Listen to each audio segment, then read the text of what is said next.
Greetings, greetings, greetings, greetings. It is I, King Clifford Jefferson. I Senator Godfrey, the fifth Caliban Jew, son of folk, the ruler of Jerusalem. I'm the reincarnation of King Edgar the Peaceful, which we know here at the Third Temple English Church of England, i.e., a reformation of the English Church of England, a reformation of the English Benedictine Reform here in 2024-5, which is equivalent to the birth year 2975. I greet you in the name of the predecessors, the ancestors, the heirs, the successors, the born, the unborn, the living, those who have transformed to the next plane, as well as all those who are striving to get an understanding of what it is that we are here and called to do. I greet you in the name of my Queen, Sister Godwinson from the House of Godwinson. I greet you in the name of Archbishop Belmont from the House of Belmont. I greet you in the name of Countess Cersei, as well as all other officers, members on staff who are help in the upliftment of all those who have assumed to be past and gone and out of mind and out of sight. We are now restoring our birthright here on this territory known as America, which is actually England. And this was taken away by the dwindling of what we call the feudal pyramid, i.e., the feudal pyramid here in England, now known as America, i.e., the feudal pyramid here in England, now known as America. This is today's topic. This is today's lesson. This is today's argument. And I hope that everyone does a sound check in their sound mind to make sure that they're on the same level that we are here on at the Third Temple English Church of England. And with that, let's get started with this marvelous lecture.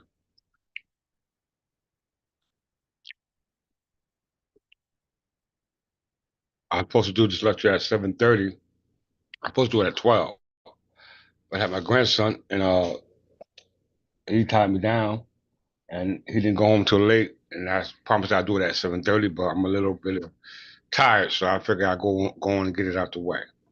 All right. So all those who are able to catch this lesson, it's in your best benefit to use it wisely to understand your position here in England, now called America, and learn what we call the feudal pyramid. The feudal pyramid here in England, now known as America. Any question, please post them in the chat, as well as like, share, subscribe. Any donation, please send them to the Third Temple Church of England, as well as $ Clifford Jefferson L. All is appreciated in lieu of what we call freeing common sockets. Once again, freeing common sockets. I'm not going to hold you long, I promise. I'll try to get this out of the way as smoothly as possible. We're going to go over some basic terms in regards to this feudal pyramid. Okay, let me give you an example of what it is that I'm making reference to.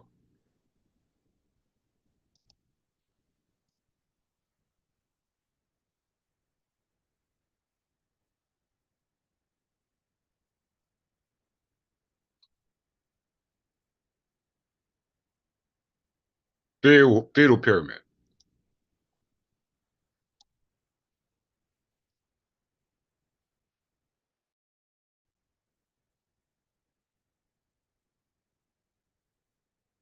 If everyone can see this image on the screen who are here attending, please make yourself acquaint yourself with this box.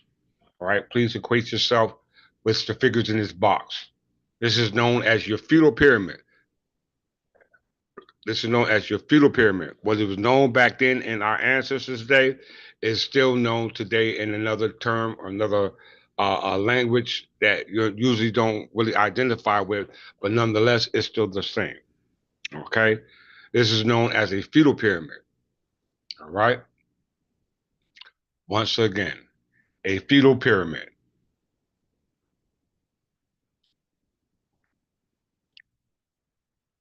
As you can see, the king is on the top. All right? He's Lord Paramount. He's the one who owns the whole land, Allodial. Okay? Allodial. Next under that is what we call fee simple absolute. Okay? Fee simple absolute. This is owned by lords who are vassals. This is owned by lords who are vassals for in return for their fiefs all right, and in turn for the fief that was given to him by the king, he demands their loyalty and their military aid. Once again, he demands their loyalty and their military aid. All right, in lieu of the fief that's given to him. All right. The next level is, or beneath the king, is what they call the Lord's vassals. Okay. All right. The Lord's vassal. This is what we call the landlord. Okay.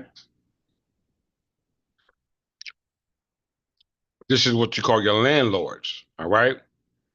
For a landlord, or what they call a lord vassal to the king, all right, based upon the obligations that they have based upon the fief, i.e., the estate and the land, has certain what we call encumbrances, which we call liens. Okay. Certain encumbrances and certain liens, whether they derive from the king or whether they derive from a third party. This you must understand. This particular lord vassals, or what we call lord tenants, or what we call landlords, have a strict contractual agreement with the king. Okay, they in return hold their fiefs, i.e., their estates and land, and then subjugate them, all right, to knights. Okay, for pretty much for the same type of contractual agreement. All right, for their homage and their military services. Okay, they receive food. Okay, they receive protection, and they receive, what's that other one? Shelter. Okay, they receive shelter, food, shelter, and protection in lieu of their homage and military service. This is for the knights, okay? Vassals. So you have knight vassals, and you have lord vassals, okay? The knight vassals are the military, the ones who work based upon their homage to the king, based upon the estate that's given from the king, known as the fief. And for their homage and for their military service to the king and to the land, they have received food, shelter, and protection, all right?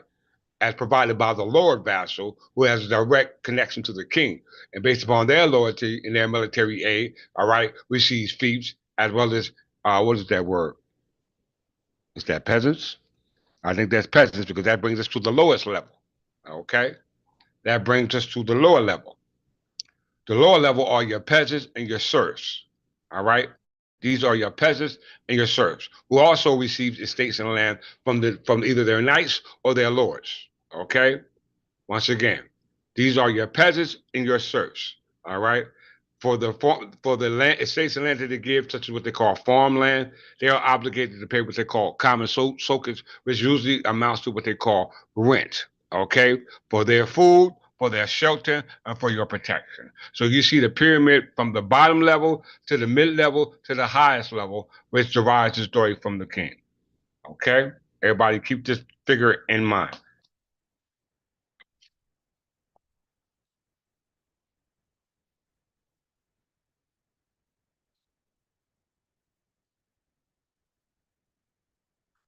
This particular scenario that you see here,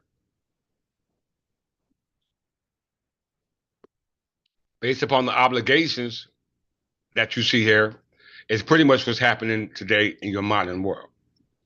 It just changed the names, okay? It just changed the name. All right. Now we know we don't have a king. All right. So on the federal level, that person will be your so-called president. All right. Those underneath the president will be his council, the other agencies, departments, etc. Okay. The agencies, department heads, etc. The next one will be their knights. This will be their police departments, the sheriffs, all right, your federal officers, etc. And then you have the common people, known as peasants and serfs. The same exact display. We had it in the time of our ancestors, and we still have it in the same today. It just changed the language, okay? So without further ado, let's see how the language has changed, okay? From their mouth, not from our mouth, but from their mouth. So you need to ask yourself your one question before we move forward. If you are of my house, then you on the level below the king, okay? You're on the level below the king. Those who are subject to the king's authority under his jure regalia are those who protect the Lord's house, i.e., be a building, whether it be a castle, whatever it is that the Lord and his council and his family, I call the royal family, reside, those knights are there to protect them. Okay?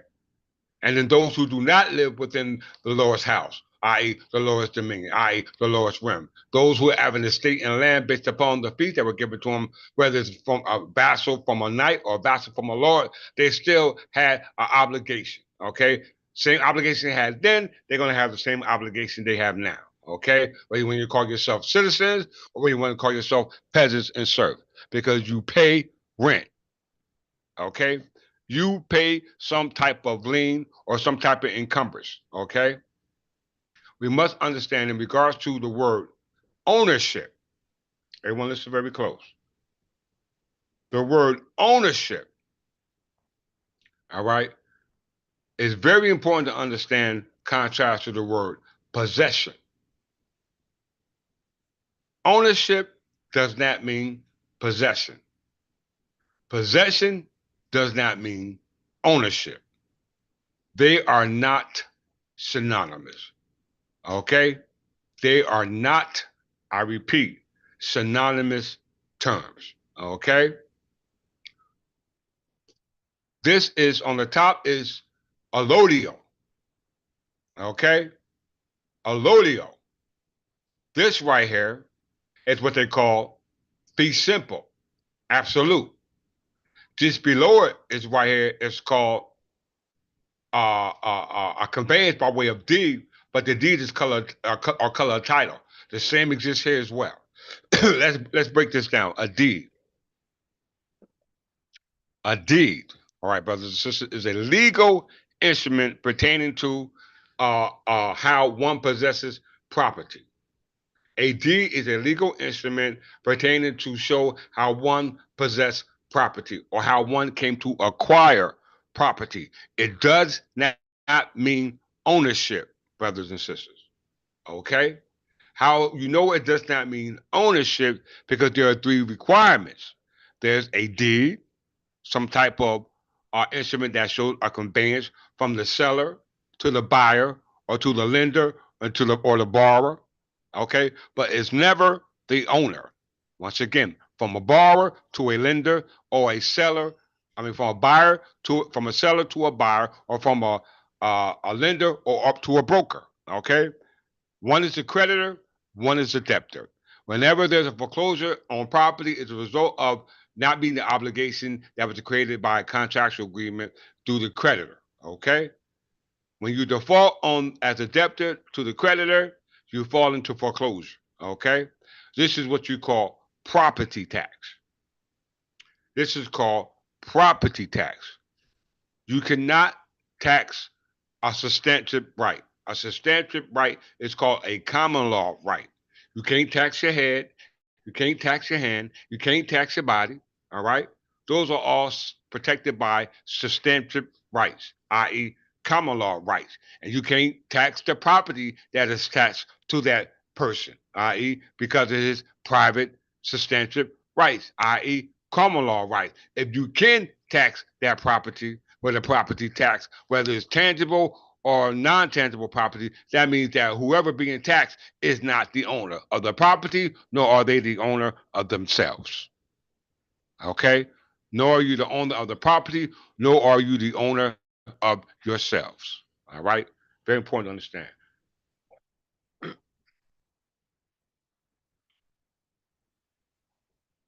Now that we got that out the way,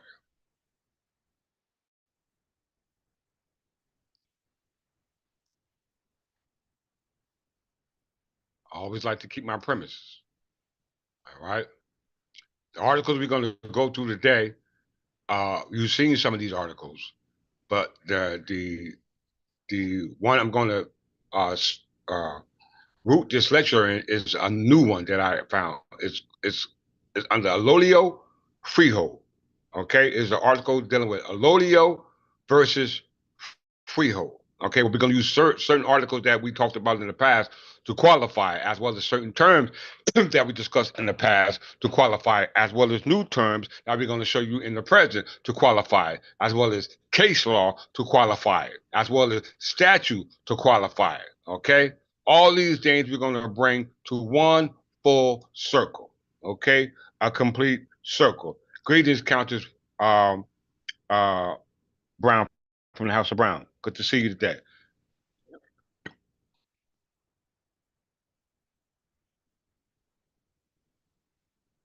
All right. How do I want to come at this? I want to make it simple for brothers and sisters. Let's start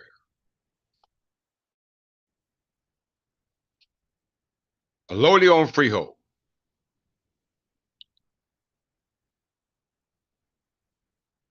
We're going to read, I don't think I'm going to read the whole article, but we're going to read a good bit of it. Okay, it's 37 pages.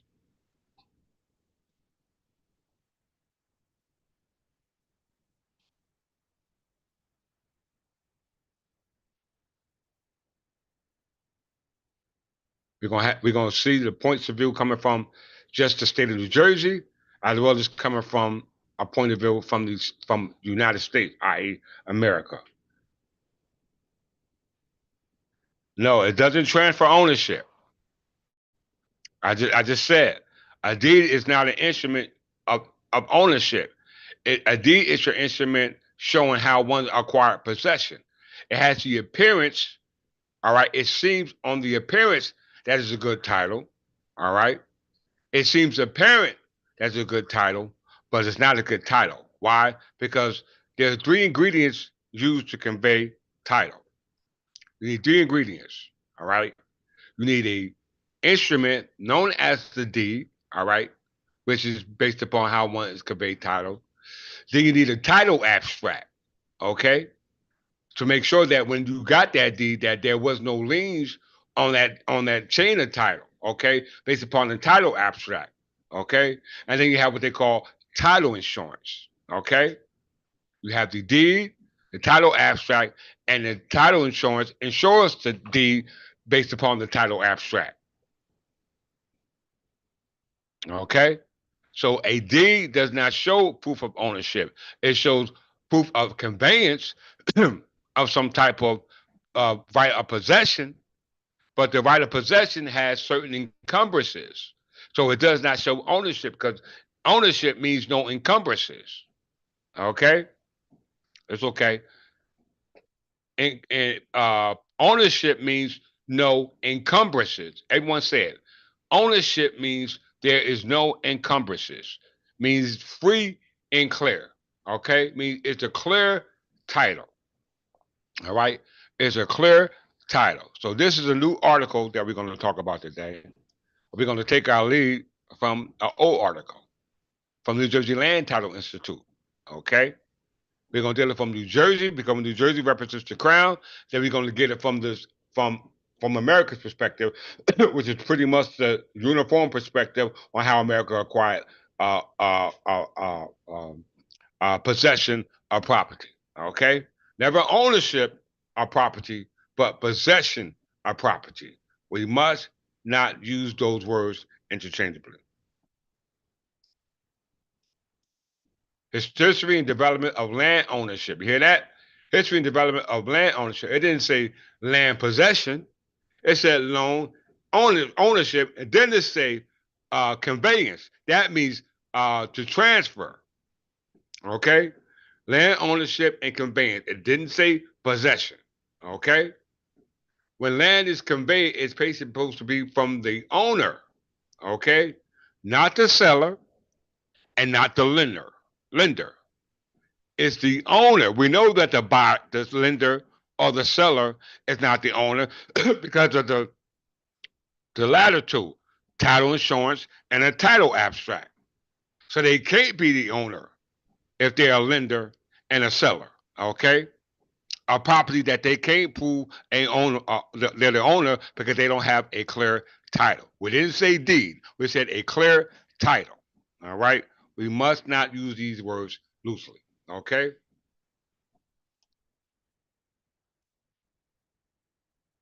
They won't review this article, so I'm not going to stay too long on it.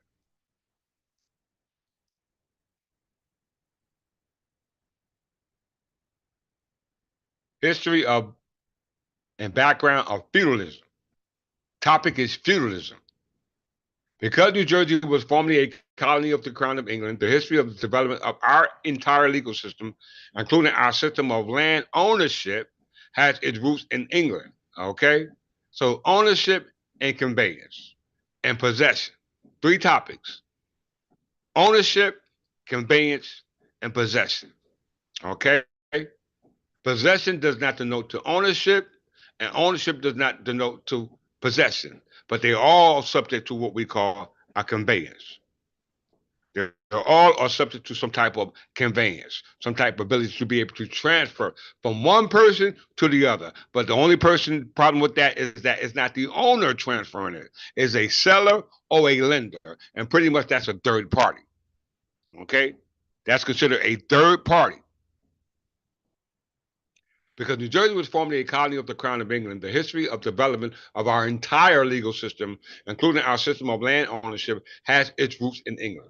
For our purpose in development of land ownership, it begins with the successful invasion of England by the Normans in the year 1066, under the leadership of William the Conqueror.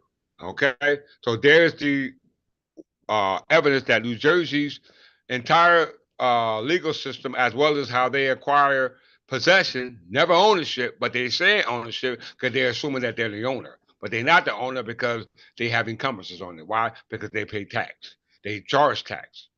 It has its roots in England, but the successful purpose for their purpose and development of land ownership begins with the successful invasion of England by the Normans in 1066. Okay? Very important. Here's another article from the same organization, New Jersey Land Title Institute. Oh, I'm sorry. I apologize. I thought I was sharing the screen. Thank you for letting me know that.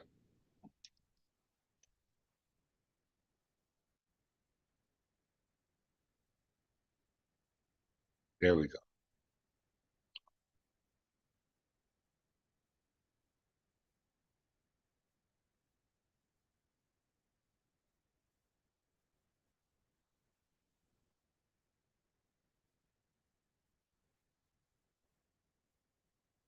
Is it changing? What's up with the screen?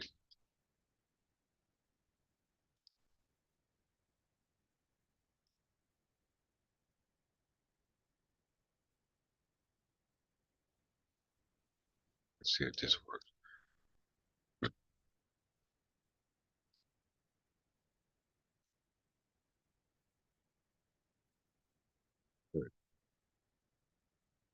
History and background of feudalism. This is old news for us here at the Third to English Church of England. This is old news, but for those newcomers, we're showing you that New Jersey has always been the crown of England. We're not saying it. New Jersey said it.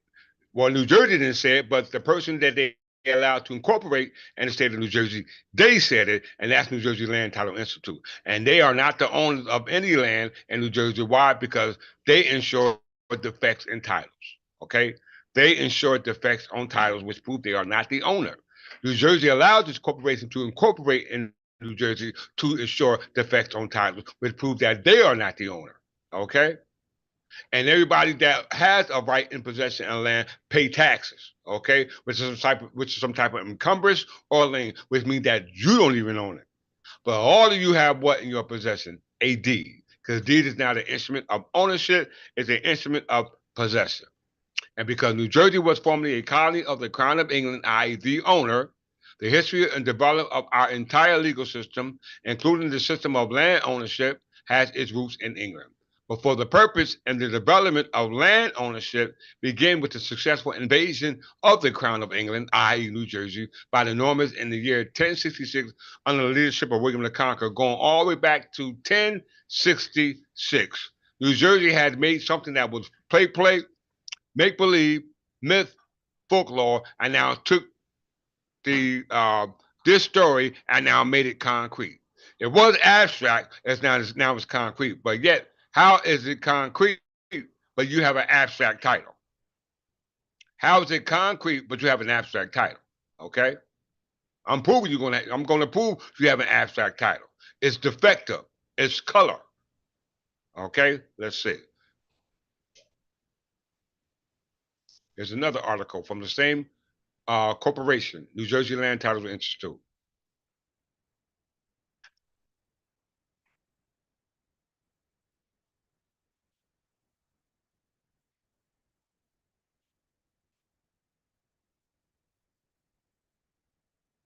New Jersey Land Title Institute. I'm pretty sure every state within the United States has a land title uh, institute in that state or in that county. Okay? Every state has a land title institute which ensures defective title. You can't have a deed in your possession without title insurance. That means that you don't own anything and that your thoughts of ownership is defective in consciousness. All right? Because if you were conscious about ownership, you'll be listening to what we're talking about right here. As you can see in chapter 97, they clearly list everything in regards to how to acquire a title when there's a defect in the title, i.e., meaning that there is no proof of the actual owner. That's why you have title insurance.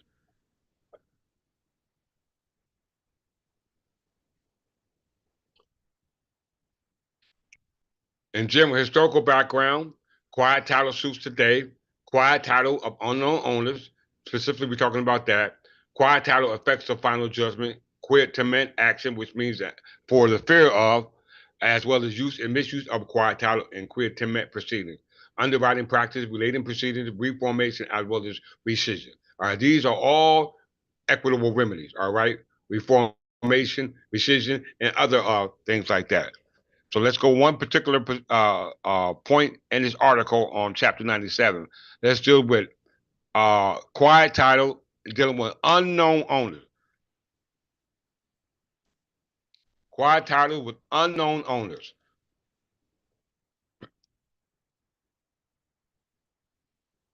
All dealing with New Jersey.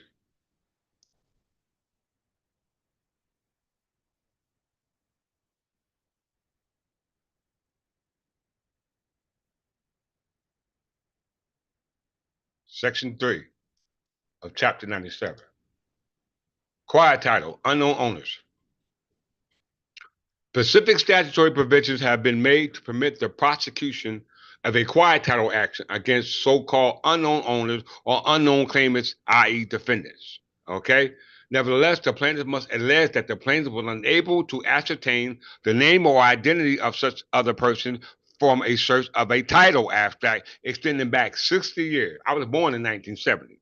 Service is affected on a service is effectuated on the unknown owner by a publication in a newspaper. This is called a letter patent. Okay, this is called a letter patent or a land patent, not land grant. This is called a land patent or a letter patent. Okay, which is nothing more than what we call a proclamation. A proclamation. We must understand that. So it says quiet titles can be done for unknown owners. It said under specific statutory provisions and having been made to permit the prosecution of a quiet title action against so-called unknown owners or unknown claimants, i.e., the defendants. Nevertheless, the plaintiff must allege that the plaintiff was unable to ascertain the name or identity of such other person from a search of title, extending back 60 years. Every deed on that clerk's recording is defective. Okay, everyone is defective.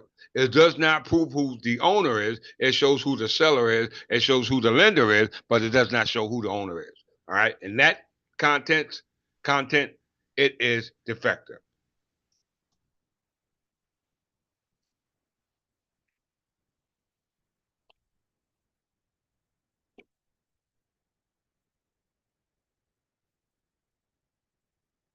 New Jersey Attorney General must also be served. That's who we serve. We serve the Attorney General.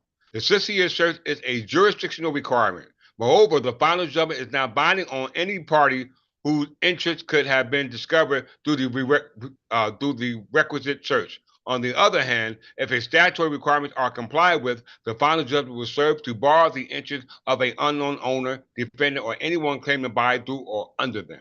You hear that? under what we call Nullum Tempus et Curate Rege, there's no bar to the king. Okay, there is no bar based upon some adverse possession. All right, which the state of New Jersey has taken, which the United States has taken, and every other country or nation who has usurped the authority of the crown wherever the crown's territory extended. Okay, this we must comprehend. We also have another article from the same organization, New Jersey Land Title Institute. Let's look at them as well.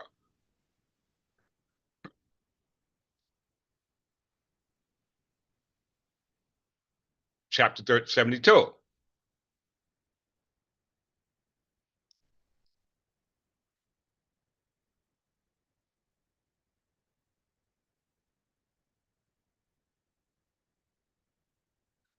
Overview, historical background of England, historical background of New Jersey, the current court system, jurisdiction of venue, examination proceedings, due process of law. They know all of our history. It's right there. The New Jersey Land Title Institute has an in-depth study of English history. We heard it in the first article, all right? The entire legal system, as well as the how they acquire ownership, came with the successful invasion of England with William the Conqueror. Okay? Very important. Let's just review a little bit of this before we move forward with the main article.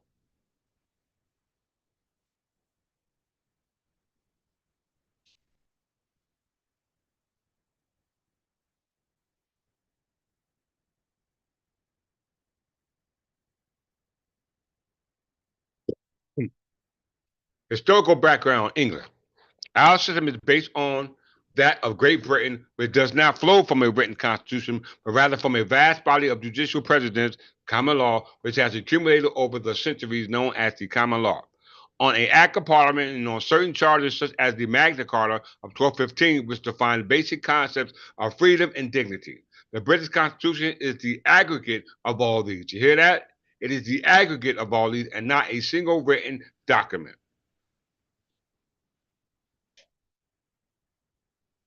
In the Middle Ages, various courts gradually evolved in order to administer justice in the name of the king or the sovereign. Thus, in England, even today, a criminal case is captioned Regina, the Queen versus Smith, or the Crown versus Smith. That's just how it's captioned in our case presently. However, the early legal system was extremely rigid and could offer only certain forms of relief, which were limited by custom to specific factual situations. Since the crown was the source of all justice, it was possible for a person who could not obtain adequate relief from the courts to apply directly to the crown for assistance. This petition was eventually heard by the crown's Lord Chancellor, i.e., Keeper of the King's Consciousness, Keeper of the King's Consciousness, um, who in his early time was generally a church official, but in latter time was not. The petition grew so numerous that the Lord Chancellor offices developed into a court called now the Courts of Chancery, which was presided over by Lord Chancellor and eventually several vice chancellors.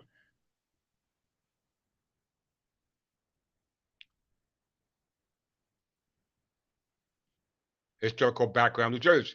Let's see.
How about that?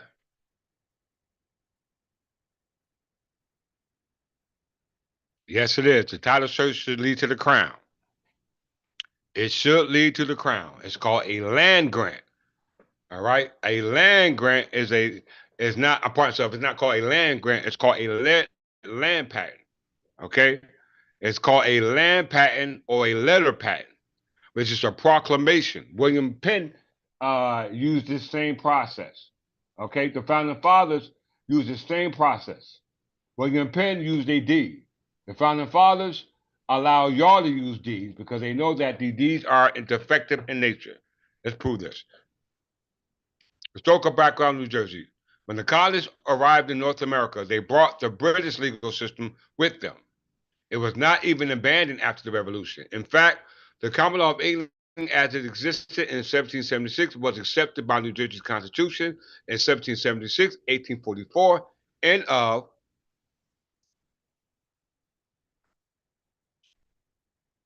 the 1947 as the law of New Jersey, except to the extent modified by constitutional or statutory provisions or by New Jersey judicial decisions. All right, so we see that the common law was adopted in 1776 Constitution of New Jersey, 1844, as well as the 1947 Constitution. And we also see that those constitutions was the authority in which they were acting under, but it was not the supreme authority because there was already a supreme law here called the common law of England. We must understand that. This is why I'm going to my next article, which is going to be our um our hammering point. Okay, we're going to drive it home with this one.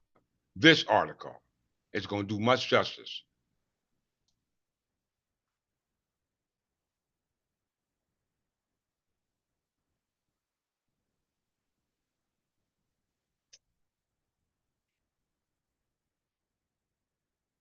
Your questions that you just raised, Countess Brown, is going to be answered right now. All right, everyone hold on to their seats. In the American system of law, people have substantive rights, i.e., common law rights, that exist before are protected by the United States Constitution. So that means the United States Constitution is not the law that protects common law. I mean, it's not the common law. All right. The United States Constitution is not the common law. The United States Constitution protects the common law. Okay, which is a substantial right of the people. Okay, once again, a common law right is a substantial right of the people that the United States Constitution and every state constitution protect. You hear that? I hope so.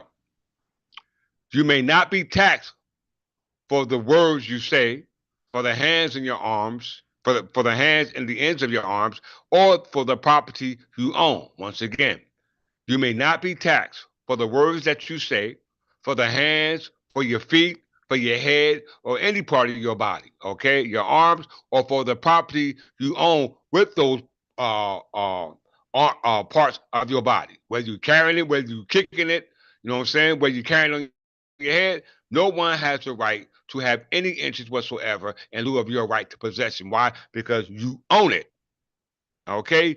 You own it. In order for the government, listen very close, brothers and sisters, to lay a property tax, not just on your property, but on you, your hands, your feet, and you do that because what? You pay taxes. You pay taxes. They ain't taxing your. They're not only taxing your car. They're not only taxing your house. They're not only taxing your food. They're taxing you. When you go to work, a 9 to 5, they're taxing you. Okay, they're taxing your productivity. It's an obligation. So once again, in order for the government to lay a property tax, it must be certain that the property being taxed is not owned by the possessor. In order for a government to lay a property tax, it first must be certain. So they're certain that the property being taxed is not owned by the possessor. We ain't even talking about the intangible property. We're talking about you. They're certain that you are their property because you do not own yourself. You do not even own yourself because you pay taxes. Didn't they just say a substantial right, i.e., a common law right, cannot be taxed? right?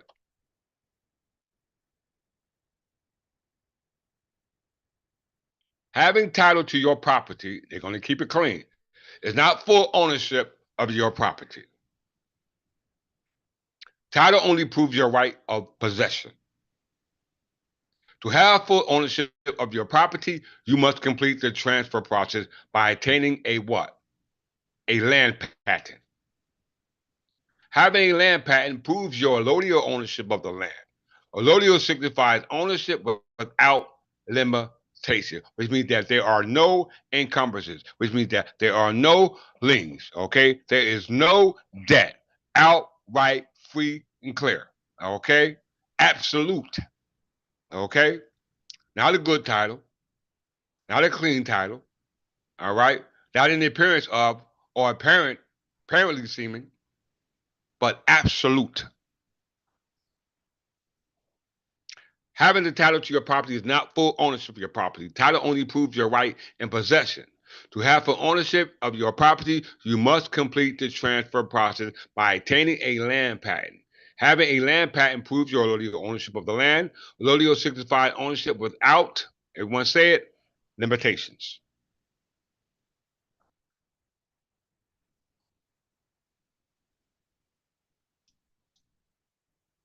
Once you have allodial ownership of your land, you now can possess it as a matter of common law right. Remember, common law rights, i.e., substantial rights, may not be taxed. In order for them to tax property, whether it's real or personal, they must be certain that it's not owned by the possessor. Okay? It's not owned by the possessor. The government controlled schools no longer teach about land patents and substantive common law rights. You hear that? They don't teach it no more. And because so few know about it, the government is now free to define title as evidence of a right of possession. Did it say right of ownership? It said right of possession.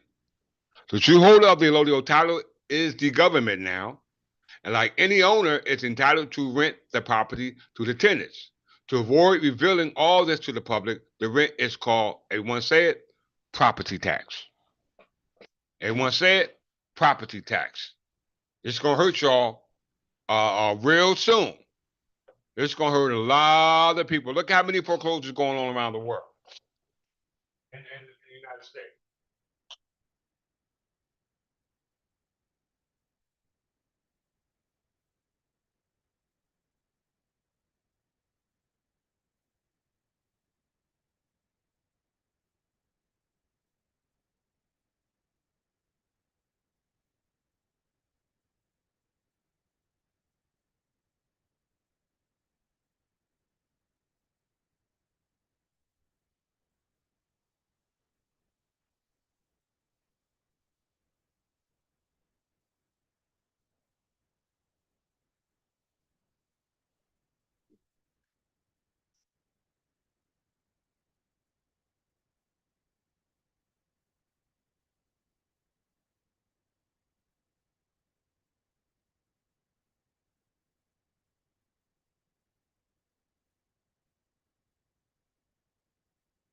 Okay?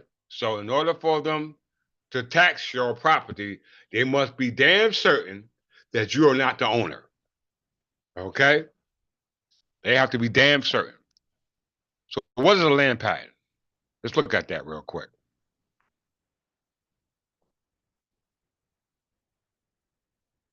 So let's look at the land patent.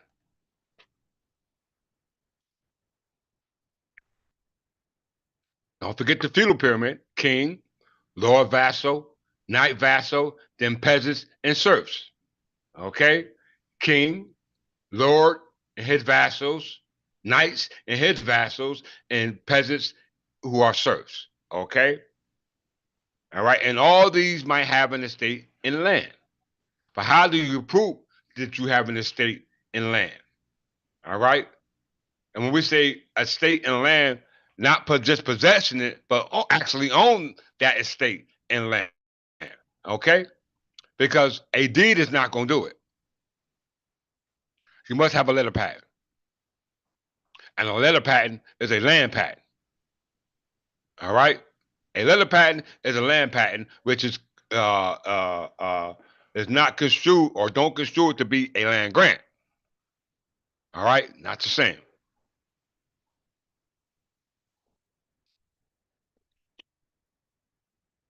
A land patent is a form of letter patent assigning official ownership of a particular tract of land that has gone through various legally prescribed processes like surveying and documentation, i.e., an abstract, followed by the letter signing, sealing, and publishing in public records made by a sovereign entity. You hear that, brothers and sisters? Made by a sovereign entity. While land patents are still issued by governments to indicate property is privately held, they are often used by sovereign citizens and similar groups in illegitimate attempts to gain unlawful possession of property or avoid taxes and foreclosure.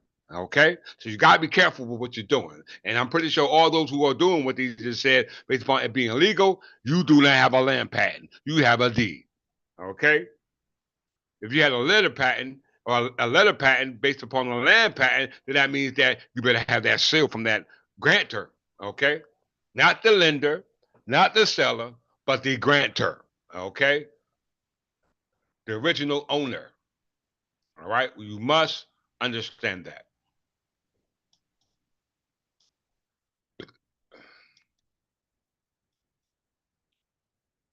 A land patent are the right, title, and interest to a defined area. It is usually granted by a central, federal, or state government to an individual partnership, trust, or private company. The land patent is not to be confused with a land grant. Land grants is for military services, i.e., for military knights and their vassals, not lords and their vassals, but knights and their vassals who get those pledges of service to now join the military to become vassals on the military level. Okay, working for the Lord, okay, without the king even knowing what's going on. Land patents are the right, title, and interest to a defined area, usually granted by a central federal state government to an individual partnership trust or a private company. A land patent is not to be confused with a land grant.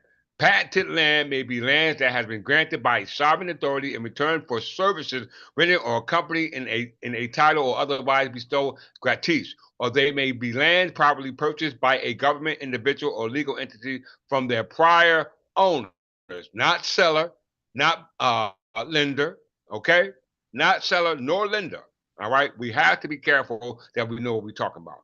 Patent in both process is in both patent is both a process and a term.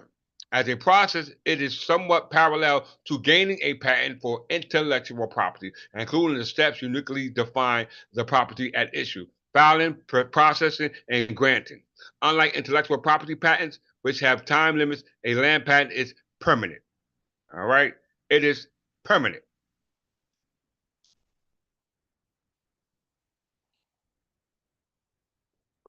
A land patent is known in law as a letter patent. It is usually issued to the original grantee, i.e., grantor, grantee, and to the heirs and assigns forever. Okay? To heirs and assigns forever. Not proprietors, not colonists, not peasants.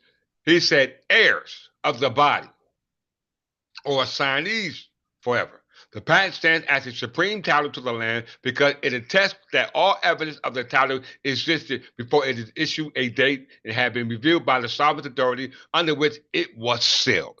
It was so sealed as irrefutable.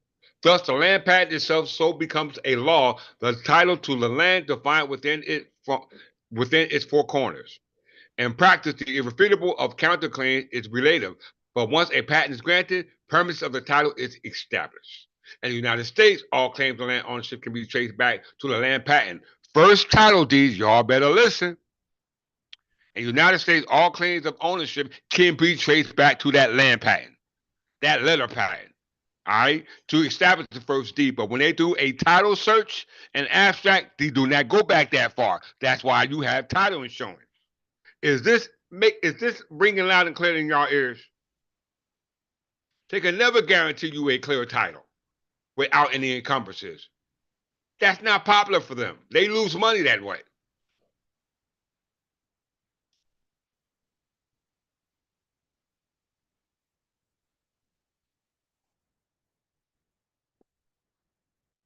History of U.S. land patents. Land of the United States of America was acquired by claim, seizure, annexation, purchase, treaty, or war from France, Great Britain, the Kingdom of Hawaii, Mexico, Russia, Spain, and Native American people. Did y'all hear that? Okay? It wasn't based upon it being granted to you, being passed down before you being an heir and a signee. It says by a claim, seizure, annexation, treaty, or war from France, Great Britain, Kingdom of Hawaii, and everybody else. Okay? As England later to become Great Britain, all right, it began to colonize America. The crown made. Did y'all hear what it just said? Did everyone hear what it just said? As England later become Great Britain, in that article we just read from New Jersey Land Title Institute, they didn't say Great Britain or England. It said the Crown of England, which New Jersey was a part of. Okay, so that means that New Jersey was a part of the England before it was part of Great Britain over here. Over here. Okay, so if you ain't got a land patent or letter patent, which is a legal instrument to know into absolute ownership, then you're in a world of trouble. As England to become Great Britain became to colonize. So you're not in there if you colonize America. All right? But yet the crown still granted you large grants of territory to individuals and companies, not the people, not the heirs, but individuals and companies. It didn't even say foreign citizens. It didn't say foreign nationals. It said individuals and companies. In turn, the companies and colonial governors, you hear that? Later made smaller grants of land based on actual surveys of land. Okay, this is to now what they call citizens, i.e., peasants, serfs. You better understand what I'm telling you because it's going to come to fruition real soon. Thus, in colonial America on the Atlantic seaboard, a connection was made between the surveying of land tracts and patenting as private property. Numerous other land patents were granted by the Crown, there we go again, for land purchased by private individuals from Native American tribes. Y'all better get this. All right? So a land patent is a letter patent. Well, it's a letter patent. Let's check that out before we go back to the article.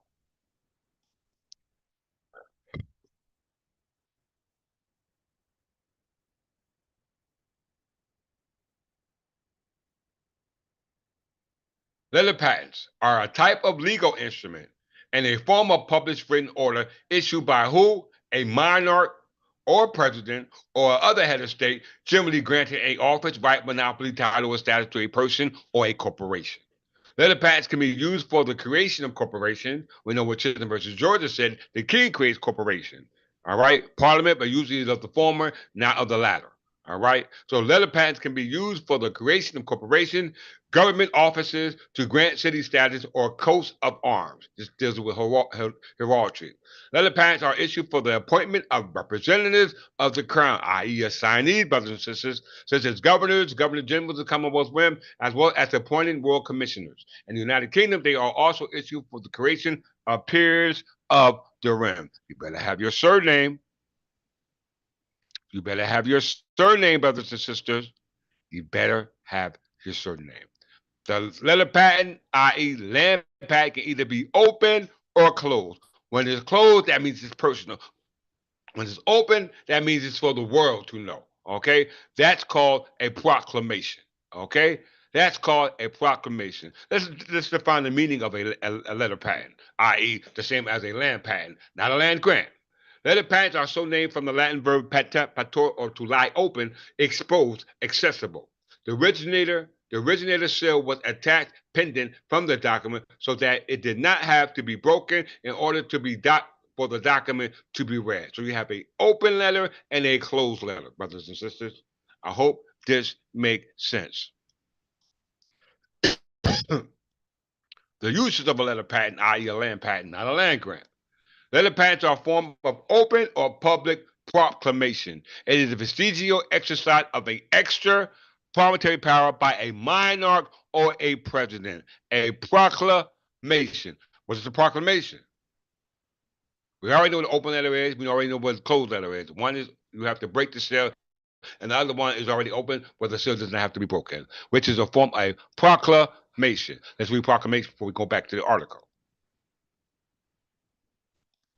If you're not listening now, by the time what it is that I'm telling you is going to happen, you better know it. You better know it.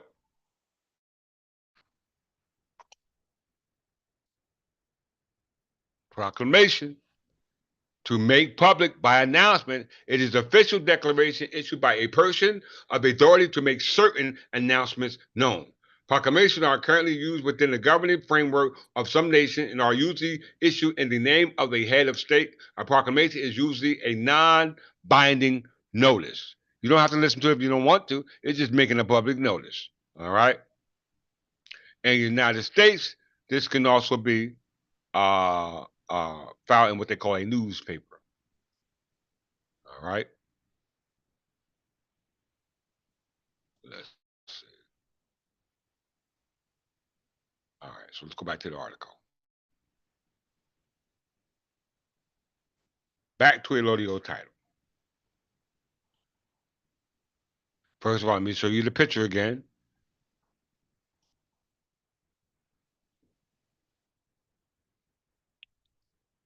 And we'll look at that picture again. Are you the Lord's vassal? Are you the knight's vassals? Are you the peasant slave? Are you the king's heir? Which one are you? Which one are you?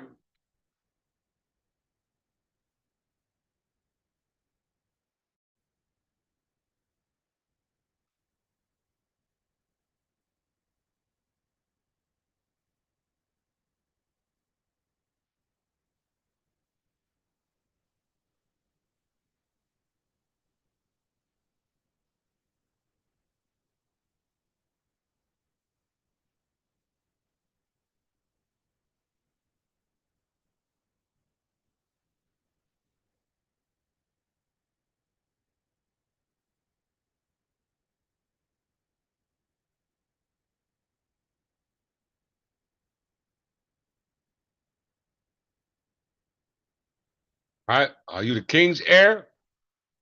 Are you a king's descendants? All right. Are you from the blood family, or are you uh uh uh uh, from the Lord's vassal? Okay, we know the king's Lord vassals are still heirs. Okay, or the king's knights are still have an obligation to the lords and the king. So we're still family. Okay, as well as these subjects. Okay, we don't want to call y'all peasants and serfs. Okay, we don't want to call you that. You are of the king's family. Okay, you are of the king's family. All right. So king, lord vassal, knight vassal, peasants, serfs. All right. You can't be a master until you learn how to serve. Okay. You can't be a master until you learn how to serve. Let's see. Let's go back to the article.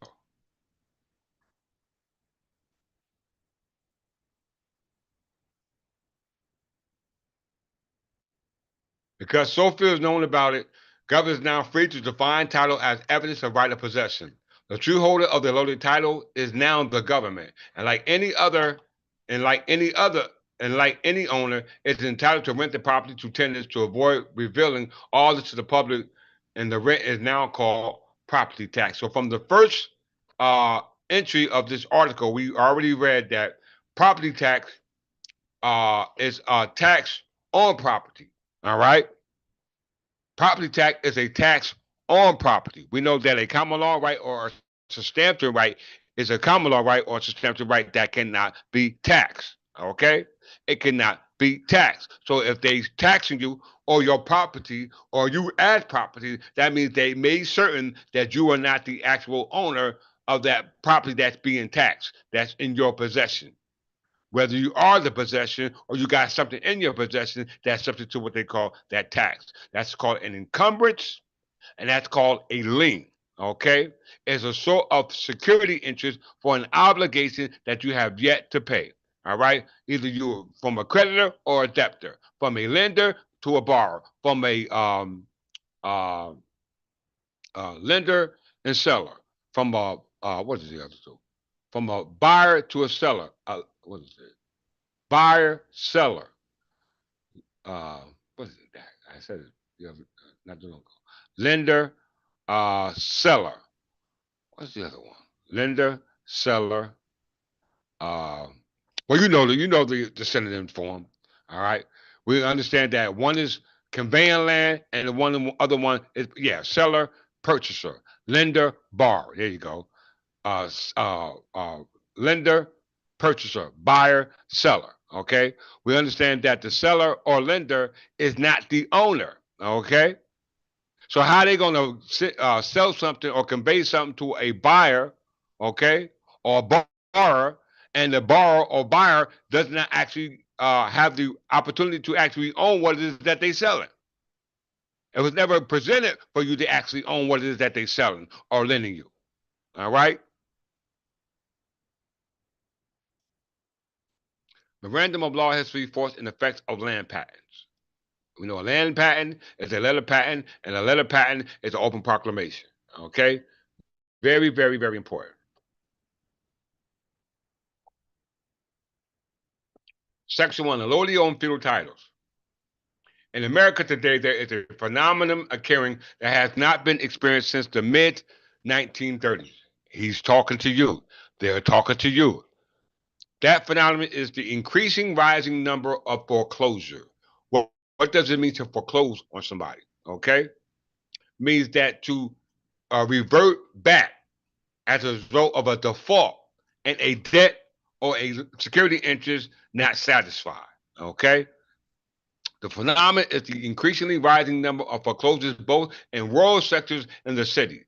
This phenomenon is occurring because of the inability of a debtor to pay the creditor the necessary interest and principal on a rising debt loan that expanded across the country.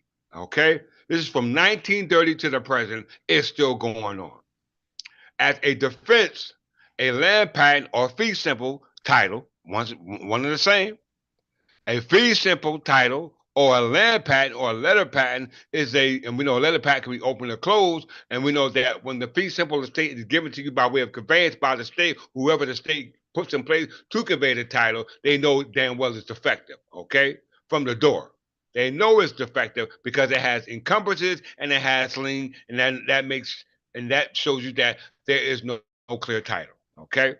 As a defense, land patent or fee simple title to the land and the congressional intent that accompanies the patent is hereby being presented. In order to properly evaluate the patent in any given situation, it is necessary to understand what is a patent, why it was created, what exists before that patent, particularly in the common law of England. These questions must be answered in order to effectively understand the association between the government, the land, and the people. I repeat, as a defense, a land patent or free simple title to the land and the congressional intent that accompanies the patent is hereby being presented. In order to properly evaluate the patent in any given situation, it is necessary to understand what a patent is, why it was created, what exists before the patent, particularly in the common law of England, and say no other law, particularly in the common law of England. These questions must be answered in order to effectively understand associations between the government, the land, and the people.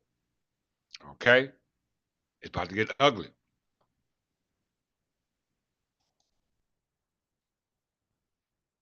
Now, being what we already learned about a letter patent, okay? A letter patent is a land patent which was given by a monarch, okay? But when the letter patent or the land patent was given by the monarch to a grantee, that means that it wasn't an intel because they said here, fee simple. Intel and fee simple are not the same. Fee simple means to an heir, fee simple means to anybody, okay? So when the states or the United States convey land, it's fee simple, which is a higher form of ownership in North America. Fee simple, all right? Based upon their practice, all right? Based upon their practice, and their practice is not the common law of England, which should be how you should be viewing letter patents, particularly in the eyes of the common law of England. All right, pertaining to the government, the land, and the people. The government, the land, and the people. Are you following along, Countess Brown?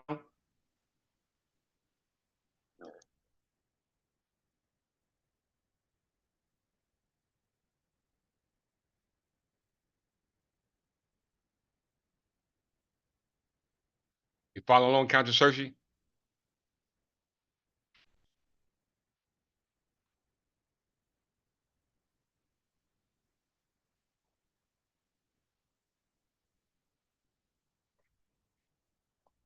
First, what exists before land patents?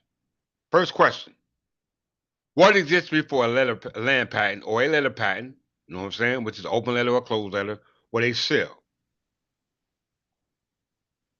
That's good. You found it. All right.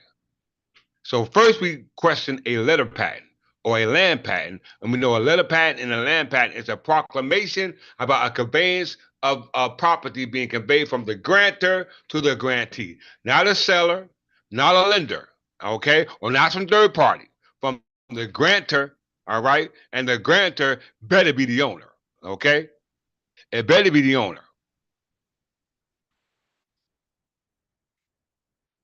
So first, we what exists before the land patent. Since it is imperative to understand what the land patent is and why it was created, the best method is the study of the converse or the common law English land titles. This method thus allows us to fully understand what we are presently supposed to have by way of a actual ownership of land. So they telling you right there, in order for you to understand what you're supposed to have in lieu of what we call actual ownership, you must understand the term patent and where does it come from, who gives it, and why was it given it. Okay? First, what exists before the land patent, since it is imperative to understand what the land patent is and why it was created. The best method in study of the converse or the common law of English land title. This method thus allows us to fully understand what we are presently supposed to have, possess, okay? Possess, when it said to have something means to possess something, but that don't mean that you're going to be able to keep it, i.e. own it, okay? All right? We want to own something, not get it and then have to give it away. That's what's going on. In England, from as they said, from the converse or the common law of England, based upon the origin of where the land patent originated from, is that in England, at least until the mid 1600s, it was arguably until William Blackstone's time in the mid 1700s, property exclusively owned by the king. Did you hear that? Property was exclusively owned by the king. In arbitrary governments, the title is held by the spring from which the supreme head by his emperor, king, potentate, or by whatever name he is known. Okay? So all title to land, all right, belongs to the king. All right? And we're not talking about a deed, we're talking about a letter patent, a land patent, okay, with a seal. That's what we're talking about.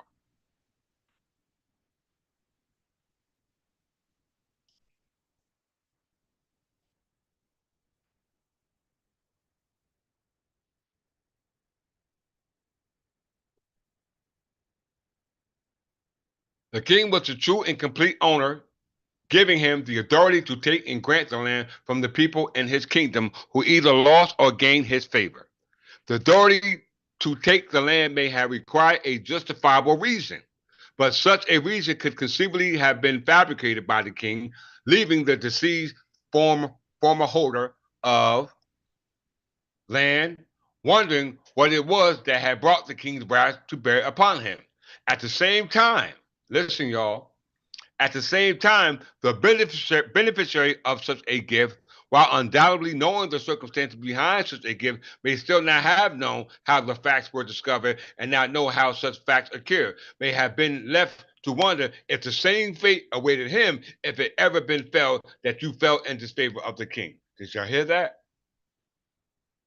So they're saying all those who acquire land from another conveyance from somebody who conveyed it does not mean you have a clear title or that it was actually given to you from the actual grantor, i.e., a king. And that's why the right of reversion always resides in the king. All right.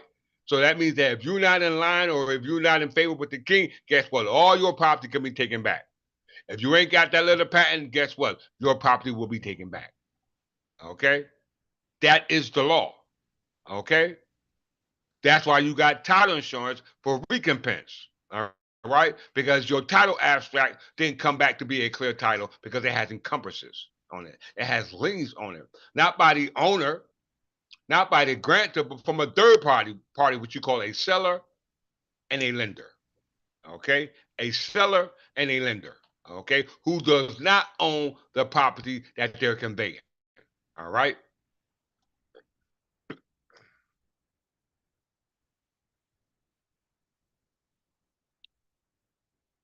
The king's gifts were called fiefs, a fief being the same as a feud, which is described as an estate in land held of a superior on conditions of rendering him services. It is also described as the inheritable right to the use and occupation of land held on condition rendering services to the lord or proprietor to whom himself retained ownership of the land. That's Lord Vassal. Okay?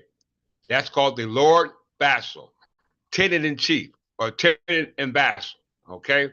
But he's the Lord. Then you got the knight vassal because there's the Lord conveyed it, all right, through what we call substitution. Okay? Substitution. As thus the people had land they occupied, devised, inherited, alienated, or disposed of as they saw fit, so long as it remained in favor with the king. You hear that? If you conveyed it, it better be based upon that original land patent or that letter patent, or else you're gonna fall out of disfavor with the king. All right, because it was unlawfully conveyed. All right, as it's being done back then, as it's being done now, it's being unlawfully conveyed. Why? Because there is no clear chain of title to the grantor, all right, or the owner. And if there's no chain of title to the grantor or the owner, that means somebody else is acting as if they are the actual owner, and that's going to be done by what we call adverse possession. This is called an easement. This is called an easement by prescription under prescription of sovereignty, which we'll talk about those terms before we close out. Okay? This holding of land under another was called a tenure. So you got tenure and you got feudal tenure.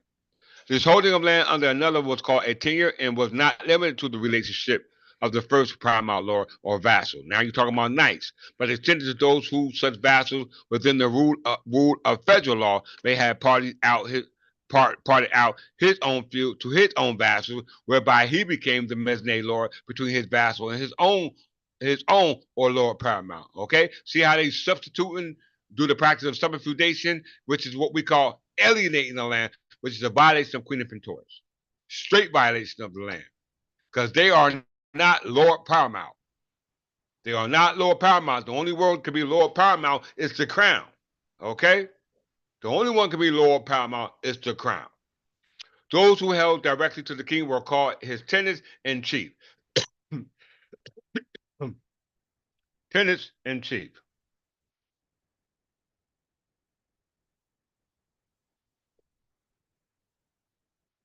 These are all the sources qualifying this. In this manner, the land which had been granted out of the barons' principal's land were again subdivided and granted by them to subfeudators to be held of themselves. The size of the gift of the land could vary from a few acres to 1,000 acres, depending on the power and prestige of the lord. The feasts were built in the same manner as a pyramid, with the king and the true owner of the land being at the top. And from the bottom up, there existed a system of small to medium sized to large sized estates on which the person directly released one estate on homage to the lord of the estate as well as to the king. Do y'all see this? At the lowest level of this pyramid, through at least the 14th and 15th century, existed two serfs or villains, the class of people that had no right and were recognized as nothing more than real property. Y'all better pay attention. Y'all better pay attention. All right? This system of hierarchical land holding required an elaborate system of payment. These fees to the land might be recompensed in a number of ways. Before we look at those number of ways, let's go back to the original article dealing with talking about the pyramid, okay? Because we know what the picture of the pyramid scheme looked like, but how it's being practiced here in North America is not the pyramid scheme, okay? They created their own pyramid scheme other than the pyramid scheme with the king at the head. All right, let's see.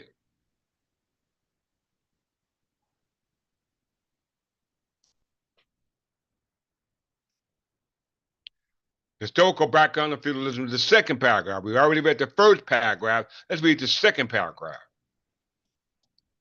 So they said the successful invasion of England, which would be New Jersey, because New Jersey was under the authority of the crown in 1702. All right. It said that their entire legal system, as well as how they acquired land ownership, was not successful until William the Conqueror invaded England. And this is how, or for their purposes, of how they acquired land possession. Not ownership, because they don't own a damn thing. All right, going back to William the Conqueror. By way of an illustration, this assumed that the whole landmass was one entire nation called England, and which was one huge tract of land, which means that the land is allodial before there is a state on that allodial land given out, which was called tenures, whether they were just tenured or feudal tenures. When they're feudal tenure, that means they're taxed. When they're tenured, they're not being taxed. The king conveyed large parcels of land to his chief noblemen, often as a reward for services rendered. The chief nobleman in turn conveyed small portions to lesser noblemen, who in turn would convey land smaller tracts to others, and so on and so on and so on and so on and so on. These conveyances created a pyramid-like structure with the king at the top and the serfs at the bottom. However, it will be inaccurate to suppose that these conveyances enable the transferee to own lands conveyed, because you don't own it. Under the system, one merely possessed or held land subject to the superior right of the transferor, whose position was immediately above the transferor in the feudal pyramid.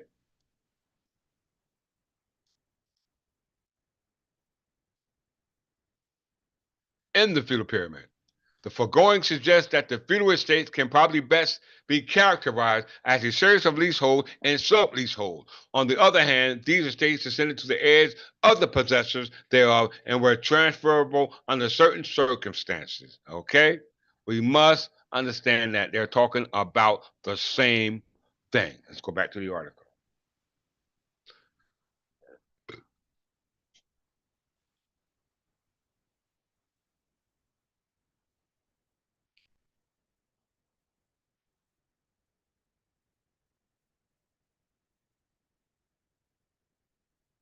Right. Go a little further.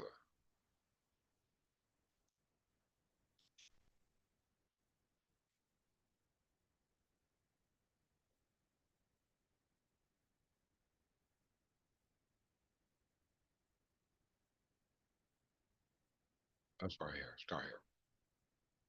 Therefore, on the common law in England, practically everybody who was allowed to retain land, but the type of fee simple absolute often used or defined by the courts, a fee simple that grants or gives the occupier as much of a title as the sovereign allows such occupier to have at that time. Once again, I repeat, therefore, on the common law of England, practically everybody who was allowed to retain land, but the type of fee simple absolute often used or defined by the courts. A fee simple that grants or gives the occupier as much of a title as the sovereign allows such occupier to have at that time. The term became a synonym with the supposed ownership of land under the feudal system of England at the common law. Thus, even though the word absolute was attached to the fee simple, it merely denoted the entire estate that could be assigned or passed to an heir, and that the fee being the operative word, fee simple absolute dealt with the entire fee and its divisibility, i.e., being able to be transferred, alienated, or being inheritability. All right, which still means the same, to be transferred. Okay. It said if a feasible absolute in common law England denoted or was synonymous with only as much as a title as the king allowed his barons to possess, then what did the king have by way of the title? Okay. What did the king have by way of a title? Let's examine that real quick.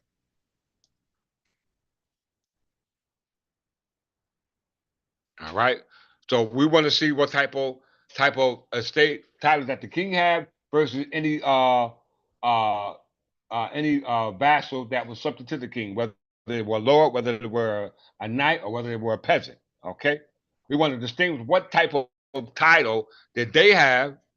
All right. No matter what your status was. All right. Was it the same as the king or not? That's the question. Let's see. The king of England held ownership of the land under different titles and wore far greater power than any of his subjects. You hear that? Though the people of England held fee simple title to their lands, the king actually owned all land in England through his allodial title. And though all this land was in the feudal system, none of the fee simple titles were of equal weight and dignity with the king's title. The land always remained allodial in favor of the king. Did you hear that? So no other title that is superior than the allodial title. And if it's allodial, that means who owns the land? The king. So if the land is allodial, then where the hell is the king? Because the statute says that the damn land in New Jersey is allodial. You don't believe me? Let's see. Let's go to New Jersey by statute 46.3-6. Can't make this up.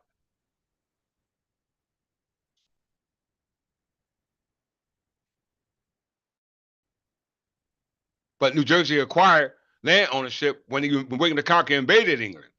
But yet the king owns all land allodial, contrast to what they call fee simple. Okay?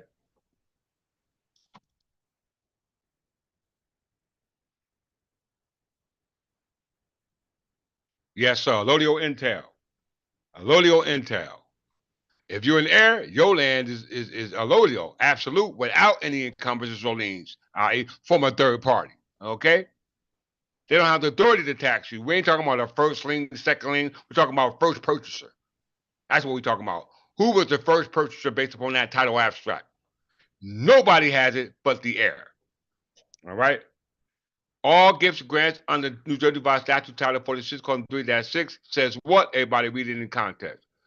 All gifts and grants or conveyances made prior, before, all right, before July 4th, 1776, up in the state of inheritance by any letter patent.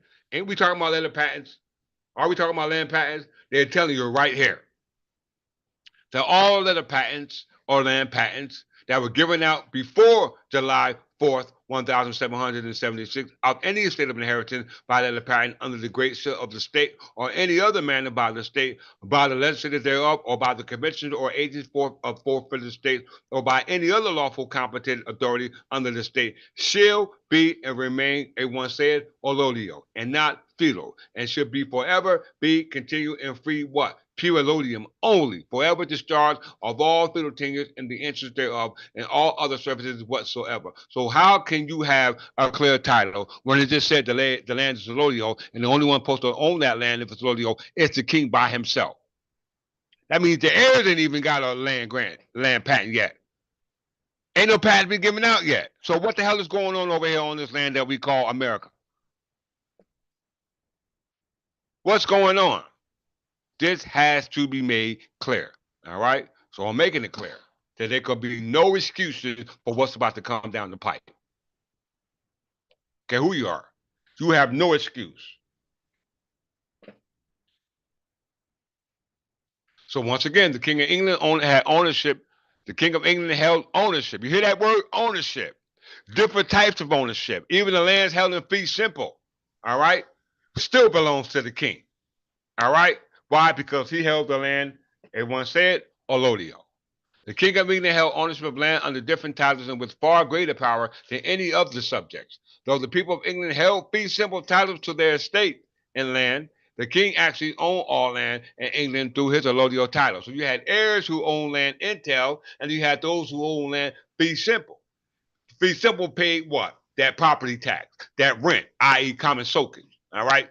Heirs didn't pay that. You know what I'm saying? You had to be an heir. You had an absolute title, which no one had the right to intervene. No one had the right to trespass. All right? Let's get it. All right. So it said, though the people of England held peaceable titles to the land, the king actually owned all the land in England through his allodial title, and though all land was in the feudal system, none of the fee simple titles were of equal weight and dignity with the king's title. And the land always remained allodial in favor of the king. Then we just read New Jersey's 2025 statute. We just read that. If the land is allodial, so if the land is allodial, then where the hell is the king? Thus, it is relatively easy to deduce that allodial lands and titles are the highest forms of land and titles known at the what? Everyone said, the common law.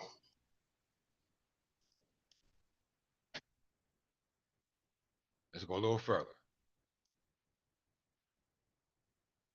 God save the king. Now let's get on those who claim to have a lawful conveyance of possession when actually they don't. Let's prove it.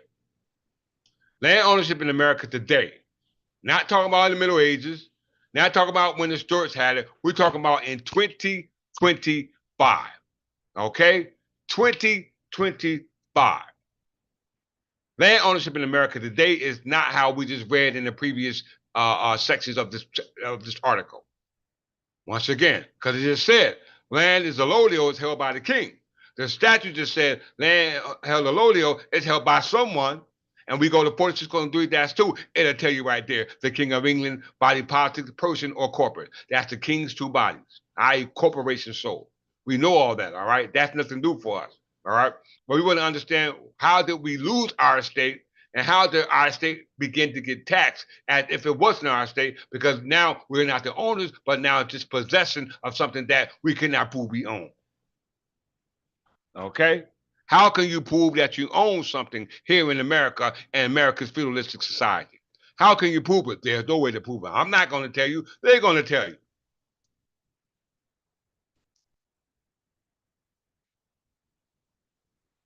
The private ownership of land in America is one of those rights people have proclaimed to be essential in maintaining this republic. The necessary question is discussing this topic, however, is whether ownership of land in America today really is true and complete ownership of land under an allodial concept, or is it something much different? Did y'all hear that? It is something much different. Is it allodial or not? We know it ain't allodial because it means that you won't be paying any property tax. There won't be any encumbrances or liens on it, right? Because you own it outright. Why? Because it was given to you from the original grantor, the original transferor, and not some seller or lender. Okay? We must understand what's going on. In other words, are we the living in actual allodial freehold, or are we living in an updated version of the feudalistic common law? Y'all better listen. In other words, the matrix, y'all. You're living in the matrix. In other words, are we living in an actual allodial freehold, or are we living in an updated version of feudalistic common law? You may decide this for your own selves. Okay? And I've been telling you since we've been on this platform, and apparently nobody else is listening. Okay, let's see. The answer is crucial in determining what rights we have and the protection of our realty against improper seizures and encumbrances by our government and creditors, i.e., foreclosure. Foreclosure is the only person that can foreclose on you, on the creditor. And when the creditor can foreclose on you as a result of a debt of a security interest from what? A third party. Not the grantor, not the transferor, the owner, but a third party who has no interest in the property because they can't even prove they own it. All right? But yet you're the creditor. The answer appears to be extremely clear upon proper reflection of how rights when payments are missed or mortgages or taxes for whatever reason are not paid. Okay? You pay mortgages, you got taxes. If you miss those payments, guess what? Your property can be taken from you. All right? Your property can be taken from you. If a mortgage payments are missed or taxes are not paid, we actually fall into disfavor with the parties who have the power, and these powers, through court proceedings or otherwise, take our land as a penalty. You hear that? The answer appears to be extremely clear upon proper reflection of our rights when payments are missed on mortgages or taxes, whatever one they talking about, for whatever reason they say it is, are not paid. If mortgage payments are missed or taxes are not paid, we actually fall into disfavor, all right, with the parties who have the power, and these powers, through court proceedings or otherwise, take our land as a penalty. When one understands if he is unable to perform as the government or his creditors request, and for such failure of performance his land can be forfeited, then he can begin to understand exactly what type of land ownership system controls his life, and he should recognize the inherited injustice of such constitutional violation. I didn't write this, y'all. I didn't write this article.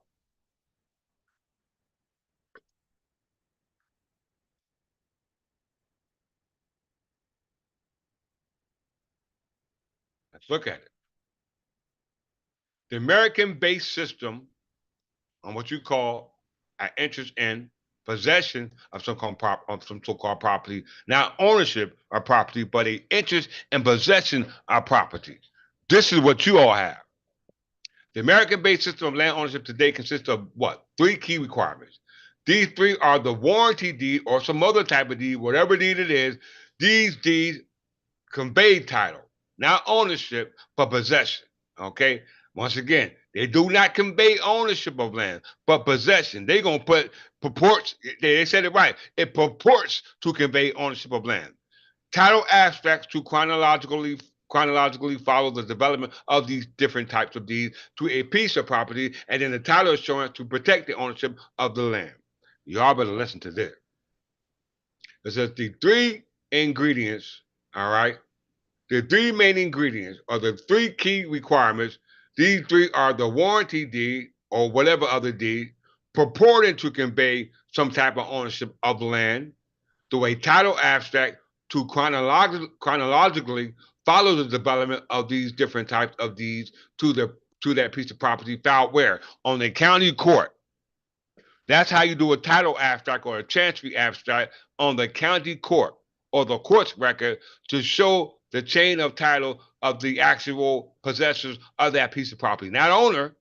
Now the owners why? Because they know they ain't not the owner because why? The title insurance protects the ownership of that land in question if there is a lien put on it. Okay? These three ingredients must work together to ensure a systematic and ordinary conveyance of a piece of property. So you need the deed, you need a title abstract, and you need title insurance. Without those three, it's impossible to convey a piece of property from one person to another. All right, it's impossible. Let's move a little further.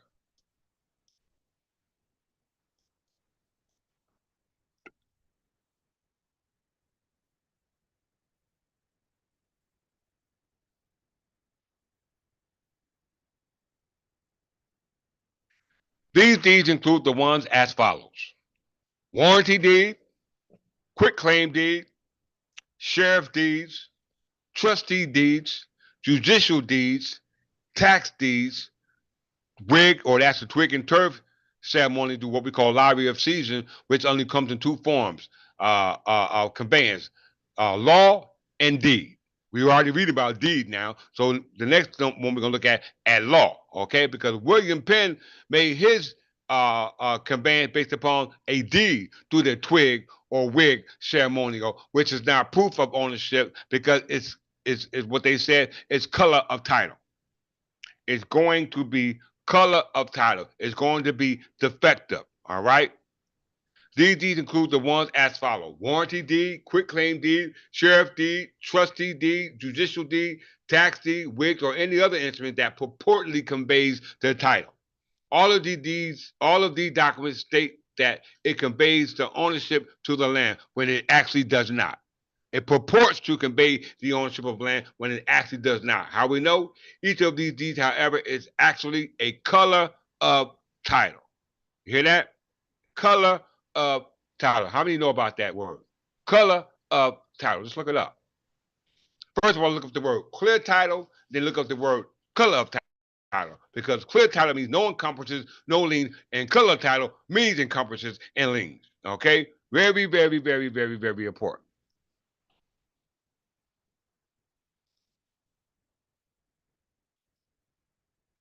Clear title. Very simple.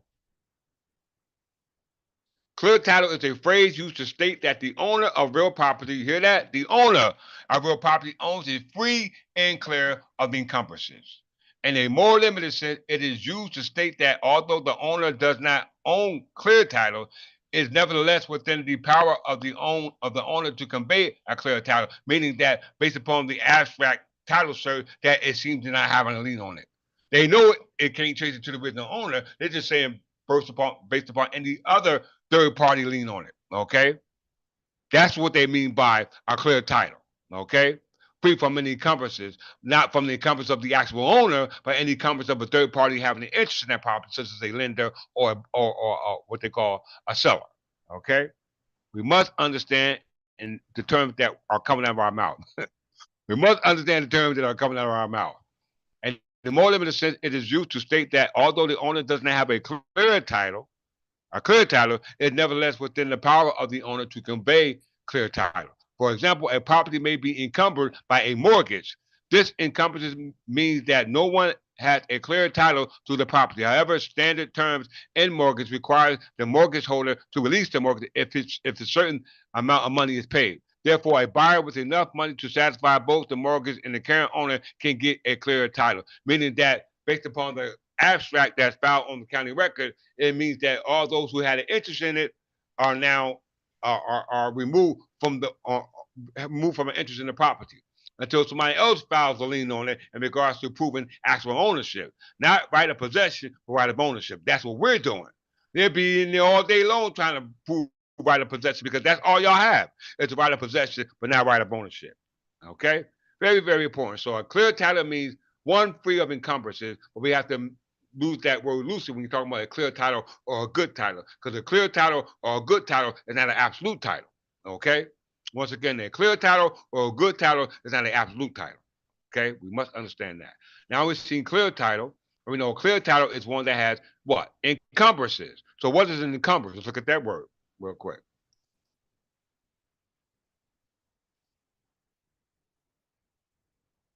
Encumbrance. Encumbrance is a third party right. You hear that? A encumbrance is a third party right to interest in or a legal liability on property that does not prohibit the property owner from transferring the title, but yet those liens, those defects, all right, those encumbrances still exist. Encumbrances can be classified in several ways. They may be financial, for example, a lien, or non-financial, for example, an easement, private restrictions. Alternatively, they may be divided into those that affect the title, such as liens, legal or equitable changes, charge, or those that affect the use or physical condition of the encumbered property, such as restriction, easements, or encroachments. Encumbrances include security interests, liens, servitude, easement, waively, real covenants, profits or pretends, leases, restrictions, encroachments, and heir and subservices right. So these are the types of encumbrances, and one of those encumbrances or one of those liens are called easements. It's what New Jersey used by way of prescription. Okay, they didn't choose to file a deed. They took their estate and land by way of prescription of easement. And an easement is a non-possessory use in property that you do not own. Okay? These are facts. So we see clear title, which are encumbrances, which are also liens. So look up liens just to be on the safe side.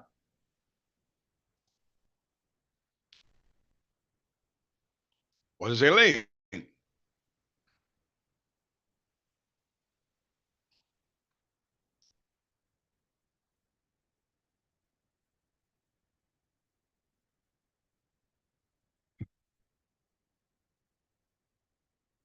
A lien is a form of security interest granted over an item of property to secure the payment of a debt or performance of some other obligation.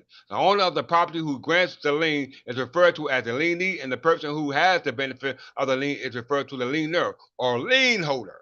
Okay? You must understand that these are encumbrances that do not denote to a clear title, especially when you talk about an owner. Okay? Especially when you are talking about an owner. So that means that these are in fact colorable in nature. All right? Colorable. Let's look at color and title.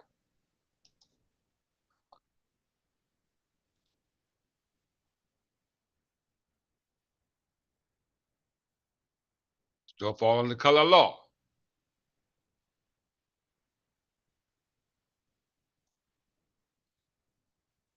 In the United States Code, the term color of law describes and defines an action that has either a mere semblance of a legal right, or the pretense of a right, or the appearance of a right. All right, which adjusts and colors the laws to the circumstances, while the apparently legal action is itself illegal. In the United States and UK jurisprudence, an action realized under color law is an act realized by an official as if he or she were authorized to take apparently legal action, not authorized by the statute or what everyone said, the common law.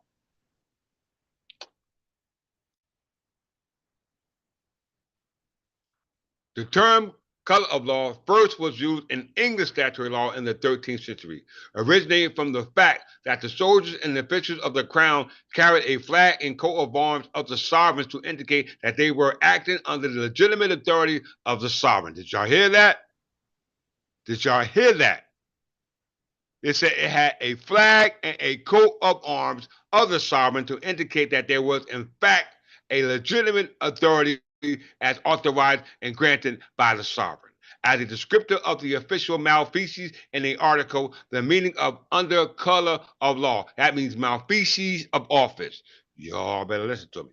Color law also is called color law. Let's read a little bit more about it.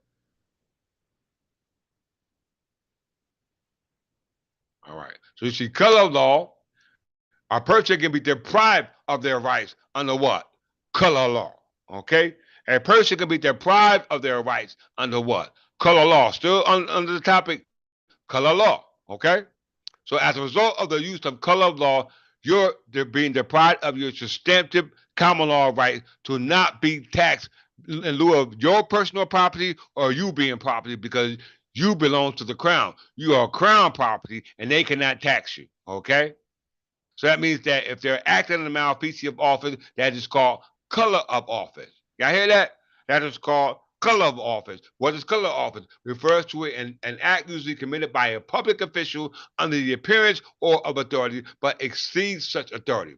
An affirmative act or omission committed under a color of office is sometimes required as proof of mouthpiece of office. Did you hear that? All right. If you can prove malfeasance of office, color of title, that also extends to your private rights. Okay, your private rights. This is called what's called uh public privacy. Okay, your right to privacy. All right, to violate your privacy right is called in all under common law is a tort. Okay, is a tort.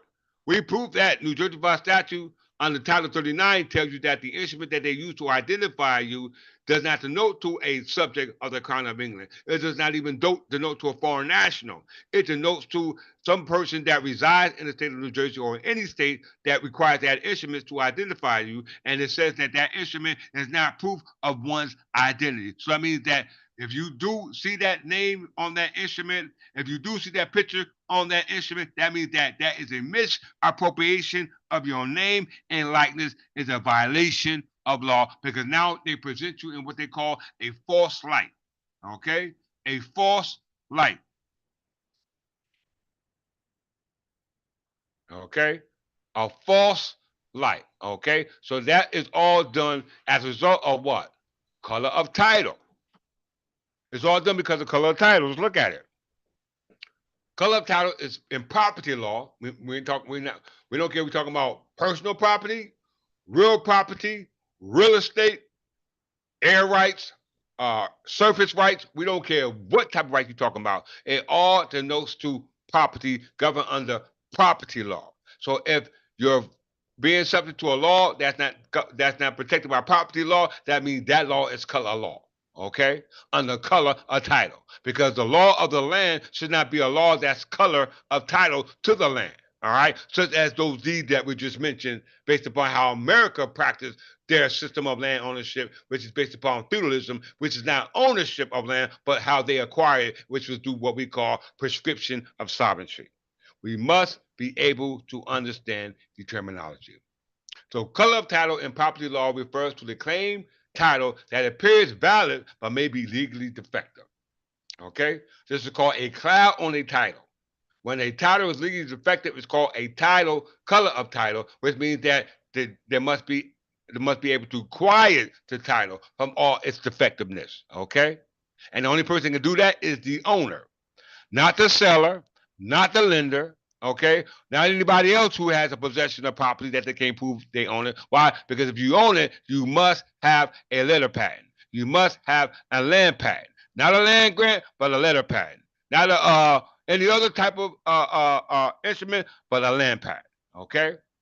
Color title in property law refers to a claim of title that appears valid but may be legally defective. Color of title may arise if there is evidence, such as a writing suggesting a valid legal title. The court have ruled that these are mere color of title. This is Wikipedia, brothers and sisters. This is Wikipedia said what? These are color. It says these are color of title, and that the title to show color of title. Where's that? Yeah, the court has ruled that these are mere color of titles. The actual title to land is secured when a irrefutable instrument like a land patent, you hear that? Like a land patent, When that land is subsequently conveyed to another owner by deed, the deed colors the title to show the new owner. So, in order way to show you that you are an owner, you have to color the title of the deed based upon the original grantor. And they don't want to go back to the original grantor because it shows that every deed that they filed was colored. Okay, because a deed does what? Color the title. Thus, the chain of title from the land patent. Okay. The chain of title from the land patent to the present may include many deeds. You hear that? So no deed does not trace itself to the original land patent is a absolute title. It's defective. Okay? There's a cloud on it and it must be removed. Thus, the chain of title from the land patent to the present may include many deeds. So that means all those deeds filed right now on the county record, I don't care what type of deed it is, it's of color of title. Why? Because it does not prove the actual owner. Because to do that, you must go to the land patent, which is a letter patent that got that damn king seal on it. Okay? It has that seal of the king. The actual title remains with the land patent and lawful deed shows that the chain of title to the present landowner. So if you owning land and you got a deed, you better make sure that it's got that seal on it, or you're gonna be in trouble. All right, because the ownership in land is a very specific thing requiring precise and proper transfer of ownership. It used to be that people always required certified abstract to be provided with a deed to ensure the deed was not merely a color of title fiction. Today, title companies often title insurance to secure such documents. You see that? So they don't really give a damn if it's illegal fiction, because why? You got title insurance now, and those are the three ingredients: the deed, the title abstract, and the title insurance to secure the document in case there's a cloud on it. All right. So only the proper and lawful title, like the land patent, provides actual title to land, and the only proper and lawful chain of title, i.e., deed, etc., from such a patent to the present can secure land rights to the landowners. If you don't do it that way, then you subject to what we call adverse possession. However, when land secured by patents, the proper grant of title can be implied. You hear that? By adverse possession, which is the basic for claims exemplified under Torrance land law. Adverse possession is to take possession of land that does not belong to you by some method or which we know as what we call prescription, eminent domain, perjury purchase, etc. There are many ways you can do it. All right, but New Jersey does it by way of a prescription. William Penn did it by way of what we call a deed, and we know a deed is what? Color of title, because it has the appearance of a clear title, or its parent that is a clear title, but on the face of it, based upon the what we call transfer abstract or the title abstract, it's in fact not. Okay, it's in fact not. Let's go back to the article and close it.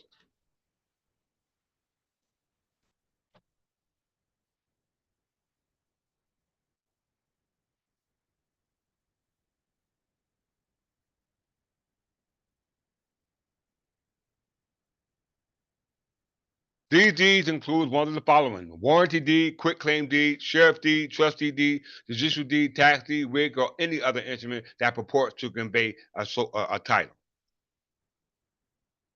All these documents state that it conveys the ownership to the land. Each of these, however, is actually a color of title. G. Thomas, Title to Real Property, Preparation and Examination of Abstract, Chapter 3, Section 73, page 73. All right? It said, in fact, any instrument may constitute a color of title when it purports to convey the title of the land as well as the land itself, although it is void of minimum of title. It is void.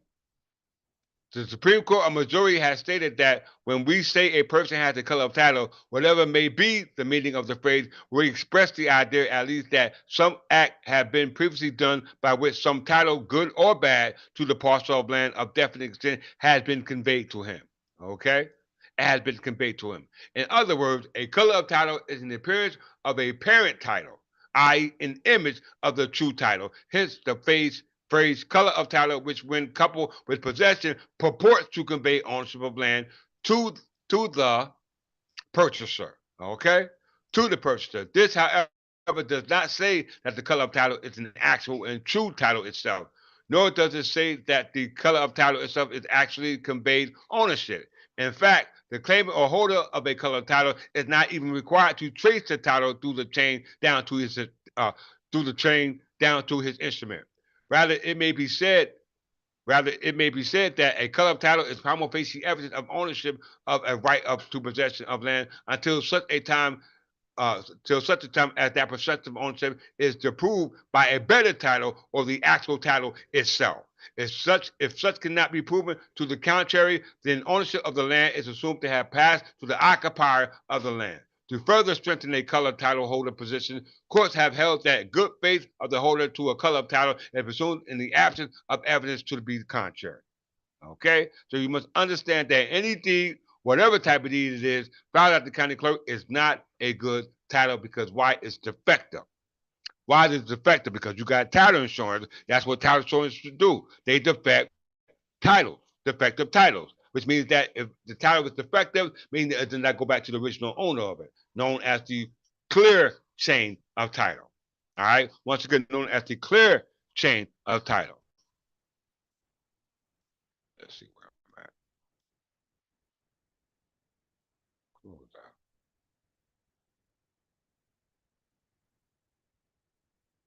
Let's see. Add another one.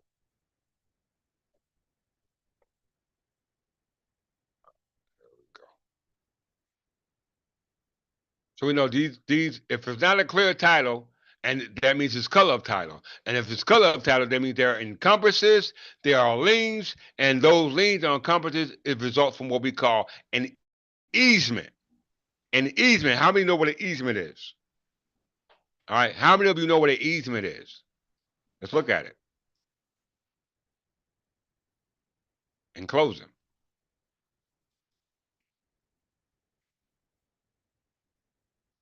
An easement is a non-possessory right to use or to enter onto real property of another without actually possessing it. Did y'all hear what I just said? An easement is a non-possessory right to use or to enter onto real property of another without possessing it. How they did it is with those damn deeds. That's how they did it. With those deeds, and they are color. Why? Because they're defective. Why? Because you got title insurance. All right? Just in case somebody else filed a lien that have a better title than you. And pretty much if you go back to that letter patent, then you pretty much in the clear. Okay? You pretty much in the clear. All right. So we see an easement is a non-possessory use in property that you don't own. Okay? Property that you don't own. This is also called prescription. This is called prescription. How many of you heard the word prescription?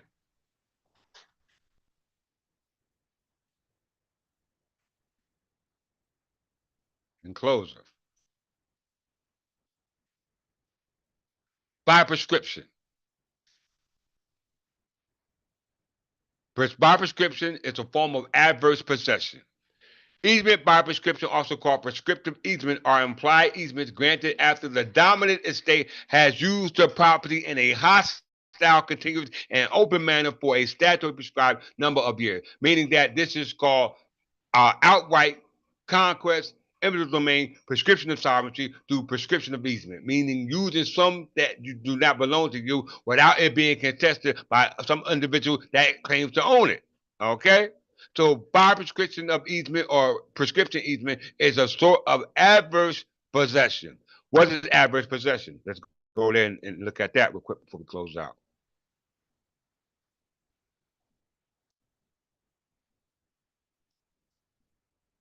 Adverse possession. Adverse possession in common law is related to civil law concept of usurpation, uh, which are legal mechanisms under which a person who does not have legal title to a piece of property, usually real property, and may acquire legal ownership based upon a continuous possession or occupation without the permission license of the legal owner. So that means that these people right now, 2025, are using property by way of an instrument called a deed, which is color of title. Why? Because it's defective. All right. It only shows how you acquire possession, but it does not prove that you actually own what you acquire. Why? Because it was conveyed not by the original grantor, but by a seller or a lender who is a third party. Why? Because he was not there when the grantor gave it to whoever he was supposed to be given to, which was the grantee, which is the heir. All right, which is the heir. They don't give a damn about the heirs because everybody else is over here taking the estate through by way of not being the heir through what they call fee simple. How we know that? Because of that damn ID. Okay, that damn ID shows you that they misappropriated our names and our likeness from English subjects, i.e., Anglo-Saxon Berbers, to American state citizens. Y'all better understand what's going on, because if you don't, it is doomsday for you. Okay? It is doomsday. How we know that? We're going to close out on this. Cloud on the title. So any person uses a deed is clouded. The title is clouded because it's not the letter pad. In United States property law, a clouded title or a title defect is an irregularity in the chain of title of property, usually real property, that would give a reasonable person pause before accepting the conveyance of that title. According to Investopedia, a cloud can be defined as any document, any document, claim, or unreleased lien or encumbrance that might invalidate or impair the title to real property or make that title doubtful. Clouds on a title are usually discovered through what? A title search. They already know through the title search that it's a defective title and there's a cloud on it. Why? Because it does not go back to the original grantor, and the original grantor, which was the one who granted the land patent or letter patent, and which those deeds don't amount to. Okay? Those deeds do not amount to, brothers and sisters. All right? So clouded title can thus be contrasted with a clear title, which means that which does not have encumbrances or liens from a third party. Okay? All right. So with that, let's go here. Lottery of season and close. Lottery of season, which means delivery of possession. Delivery of that possession, which happened to be real property, which means how it was conveyed. Lottery of season is an archaic legal conveyance and ceremony formerly practiced in feudal England when William the Conqueror invaded the crown, i.e., New Jersey, all right, and in other countries following the English common law, used to convey holdings and property. The term lottery is closely synonymous with the word delivery, used in some jurisdictions, definitely dealing with contract law, on the related law of deeds. You hear that? On the related law of deeds, all right? These are not the proper form of conveyances of how we did it. We did it based upon law, all right? Operation of law. The oldest form of common law provided that a valid conveyance of feudal tenure in land required physical transfer by the transferor to the transferee and the presence of a witness, a piece of ground itself, in a literal sense, a hand-to-hand passing of a amount of soil, twig. This day and time is called a key, all right? It's called a key. There's two varieties of form of lottery of season, i.e., delivering possession of property. All right. In this case, real property.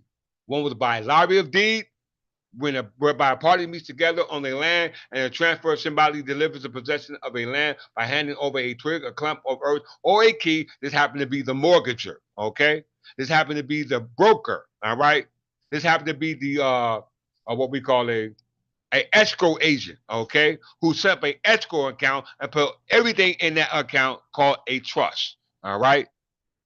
And all those assets are put in that trust, and then it becomes a contractual agreement with you from the language of the trust that you already defaulted in it. Why? Because the deed was color from the door. All right.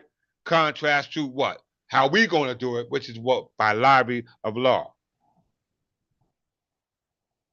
By a lottery of law. Was a lottery of law, whereby the parties went within the site of the land and the transferor declared to the recipient that possession was being given, followed by us going on to what? That land and taking it. That's what we did.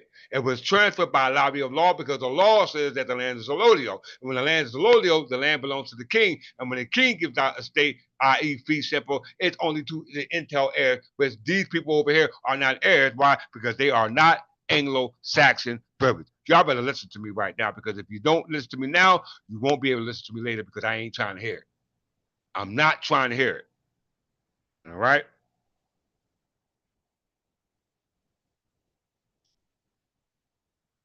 Freaking turf ceremony. This ceremony goes back to what? Ashleton.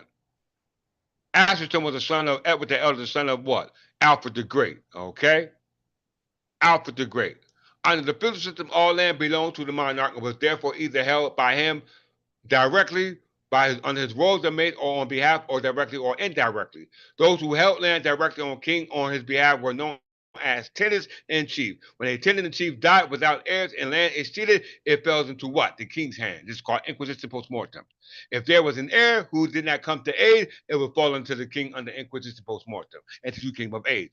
If there was an heir, the king kept the land until lottery of season took place, meaning that you were able to come of age, as well as take whatever payment or used in exchange for the land, based upon how the king granted it to you. Okay, so it says until live season took place, the heir paid a sum of money, a relief to take lawfully or assume possession of that said land.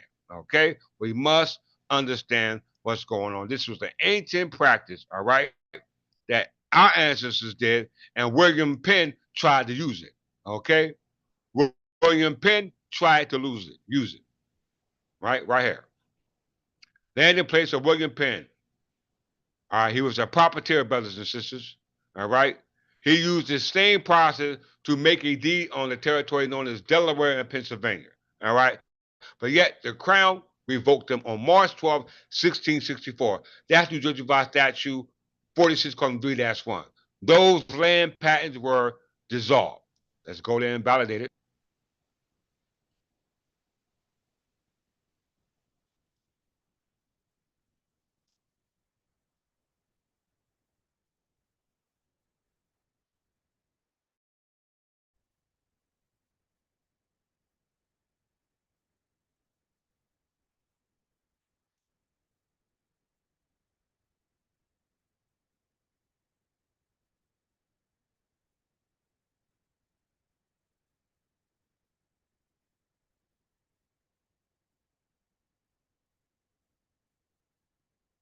Once it's complete, that's one. The Philippine estates and answers thereof taken away, discharged, and abolished from and after March 12, 1664 by Section 3 in an act concerning tenures passed February 18, 1795, should continue to be taken away, discharged, and abolished, and no estate of any instance thereof should at any time be created in the manner whatsoever. This is March 12, 1664. This is the same day and year that Charles II gave the charters to Duke of York, who gave them to George Colbert and John Berkeley, which was surrendered back to the crown in 1702. Why? Because the feudal tenures were abolished. So any deed, all right, filed from that time to the present are dissolved. Okay? The land is allodial. All right? The land is, in fact, allodial. How we know that? Let's see. I just said all the deeds, letter patents that were given from Charles II to Duke of York to George Colbert and John Berkeley were abolished. We just read the statute, okay? So that means William Penn's use of the twig and turf ceremony through live season was an invalid procedure. I didn't say that. Supreme Court said it. Let's look at what the Supreme Court said. Let's see what the Supreme Court said about it and close it. New Jersey versus Delaware.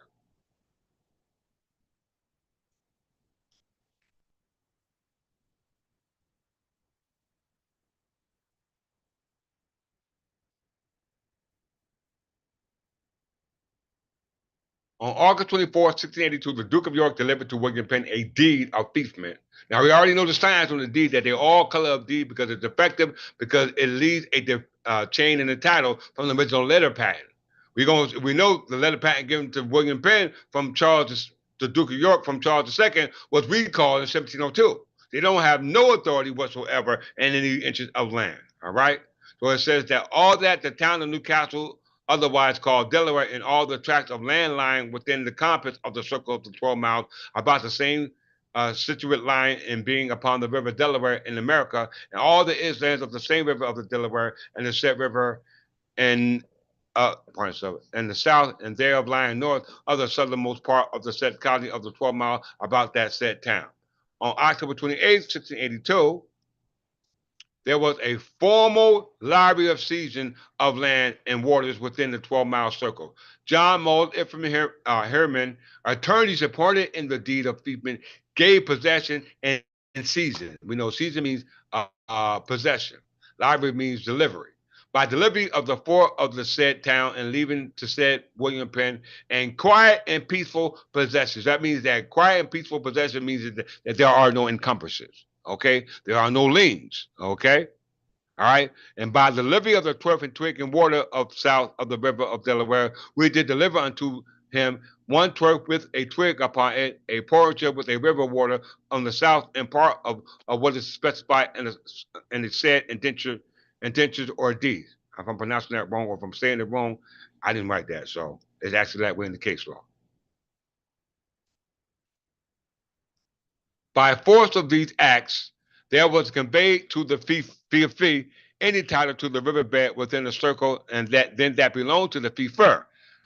New Jersey insisted, however, that the fee-fer Duke of York was not then the owner of any territory west of the east side of the Delaware River, and hence, at the time of the feefment, and had no title to convey that patent to Charles II, dated May 12, 1664, and had granted to the Duke full title to and government of the large territory in America, embracing much of New England and in particular, all the land from the west side of the Connecticut River to the east side of the Delaware. So New Jersey did not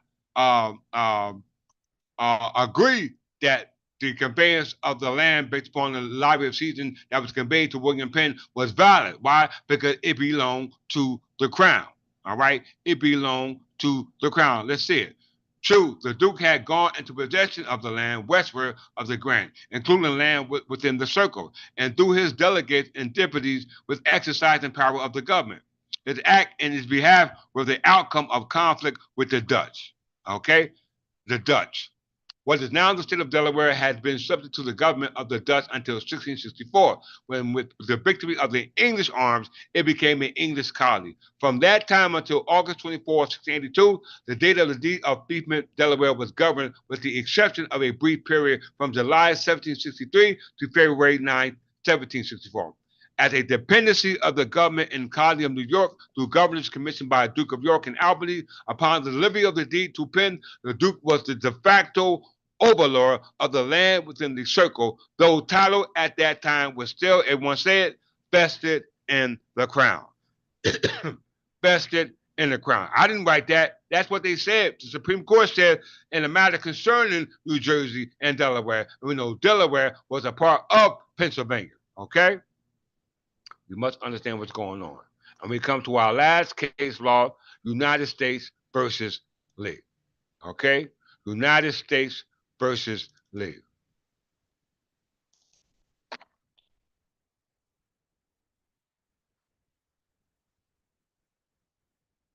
In all cases,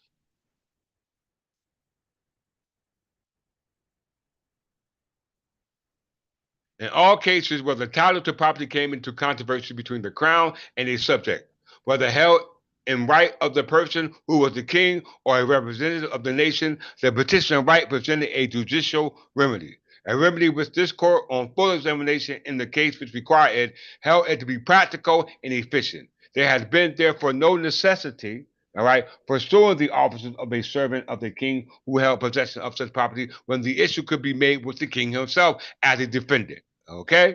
You hear that? In his official capacity, jury gallia. Two, another reason of much greater weight is found in the vast differences in the essential character of the two governments as regards to the source of the depositories of power. Okay?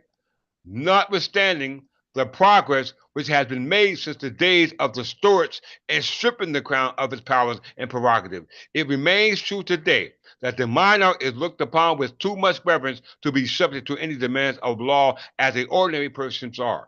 And the king's loving nation will be shocked at the spectacles of their queens being turned out of her pleasure garden by a writ of ejectment against the gardener. The crown remains the fountain of honor, and the surroundings which give dignity and majesty to its possessor are cherished and enforced all the more strictly because of the loss of real power in the government. It is not to be expected, therefore, that the courts will permit this process to disturb the possession of the crown by acting on its officers or agents. Did you hear that? Did you hear that, brothers and sisters? So there you see it. Our powers remain intact in regards to being able to acquire land as intended based upon the letter patent that was given by our ancestors to our heirs and assignees forever. Okay? We must comprehend. Let me make sure I didn't miss anything.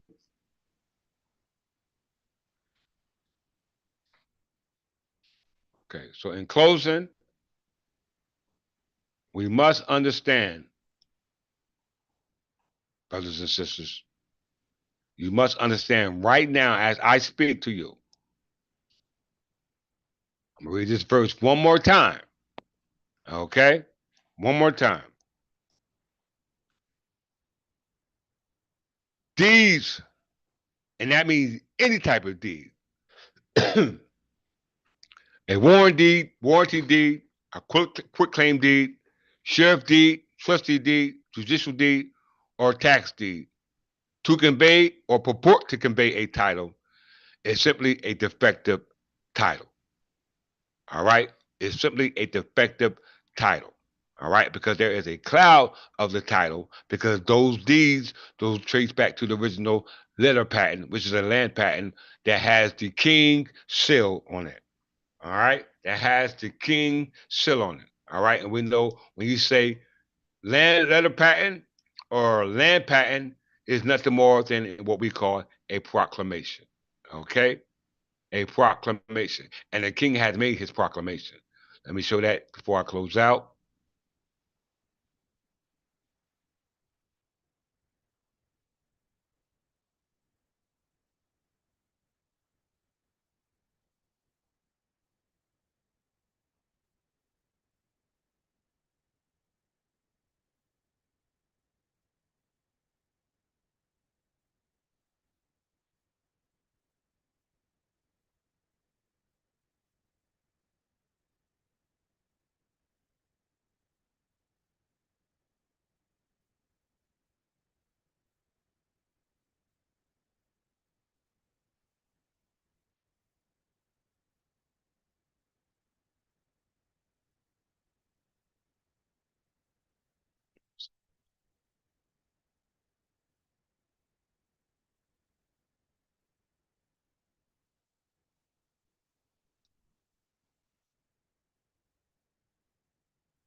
Where is that?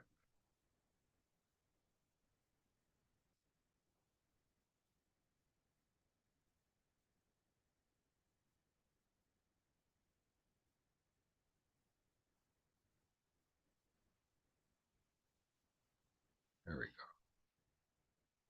I think this is it.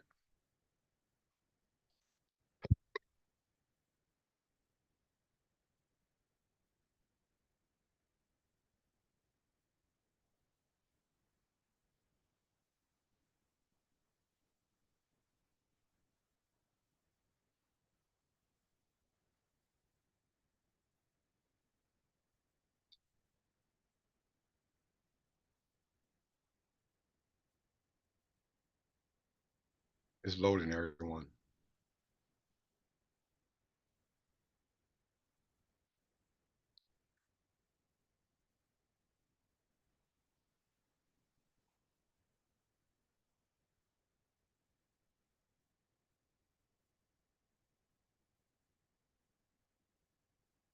Once again, this is our complaint, transfer complaint. We got that transfer complaint file as well as the order to show cause. Why interlocutory injunction shouldn't be put on the state of New Jersey. All right, based upon that color of title. Okay, based upon this color of title that we're talking about right now. Okay, their color of title is because they don't have a proper letter patent or land patent, which means nothing more than a proclamation with the king's seal on it. Okay, as you can see, there go our sales. All right, the Plantagenet sale. We got our sales.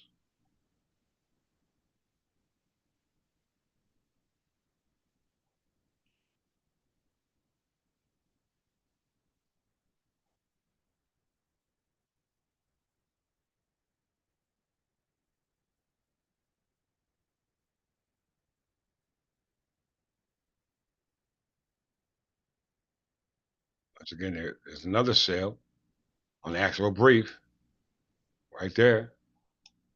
That's the sale. All right. This is the color of title. All right. Misappropriating who we are with this fake ID. You see that? Not for real ID purposes. Not for real ID purposes. This is color of law. Okay? Color of law, brothers and sisters. All right? Possession of a standard identification card issued pursuant to the section should not be considered evidence of an individual's citizenship, immigration status, and should not be used as a basis for investigation, arrest, citation, prosecution, or detention. Okay? I didn't say that. They said it. The statute said it.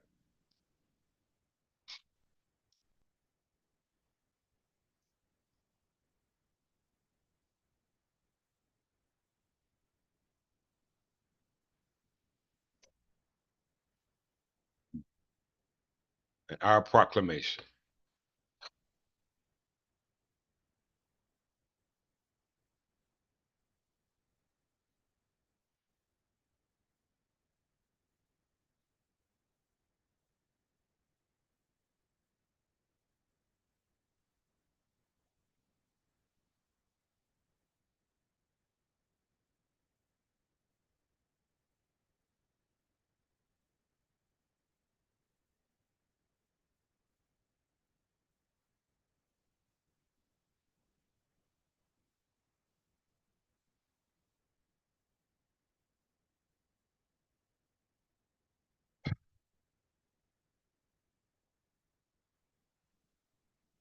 That's the order to show cause, and this is the actual transfer complaint.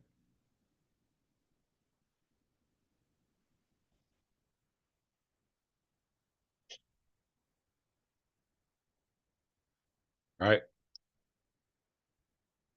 Right here.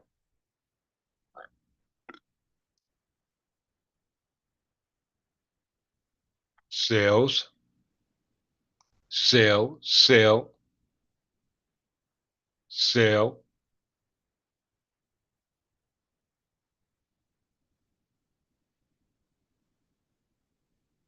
That's the actual brief.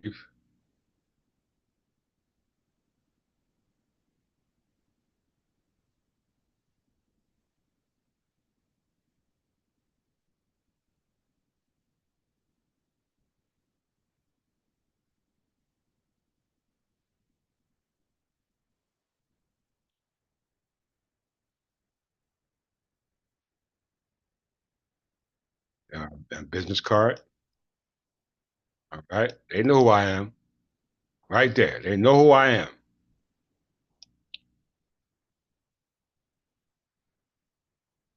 That's my ID. This is what we give our brothers and sisters. All right. Birthday about to come up.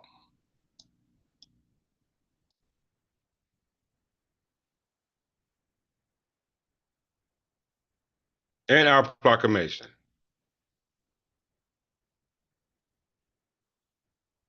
That's our charter. Right here.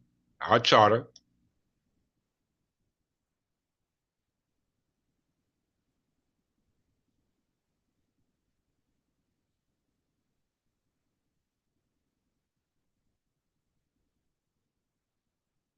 Right here.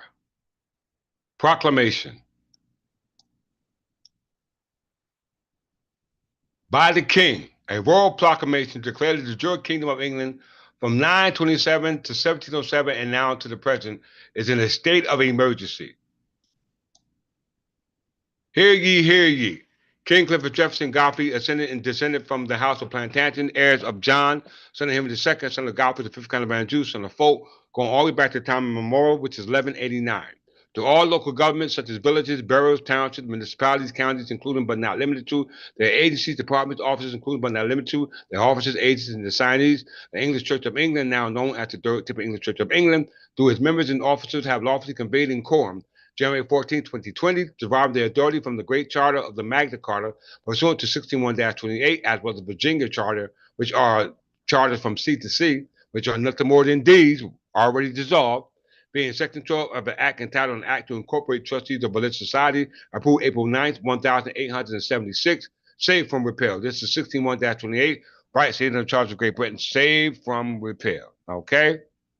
This is our proclamation. All right? Archbishop Belmont, and it's filed by the Carrier News. Okay? Look at our count number. One. That's divine right there. All right? That's divine. So with that, I think I covered everything. And I'll leave the floor open for questions for those who have questions before I close out. And it's definitely important that you understand before I close out your position in lieu of what we call the feudal pyramid. Okay? The feudal pyramid. You need to know your place in this feudal pyramid. All right? Because it can be detrimental to your status as of right now. All right? Any questions about your position on these levels? Which one are you? Any questions? Ask one, ask now, or forever hold your peace.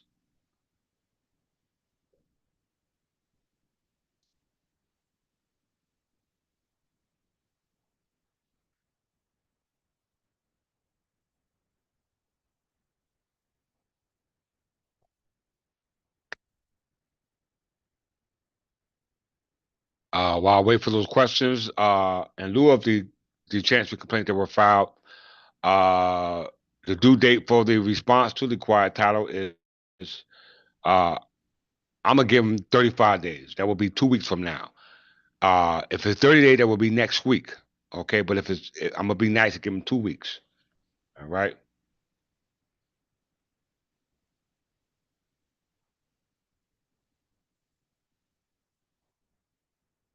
Well said, Archbishop. My birthday, January 14th, 2020. It's equivalent to Genesis 1:14, and then our King return is January 14th, which is Tuesday, and the Sabbath is on a full moon. And January 14th is actually the birth year. It's called Yin and Air.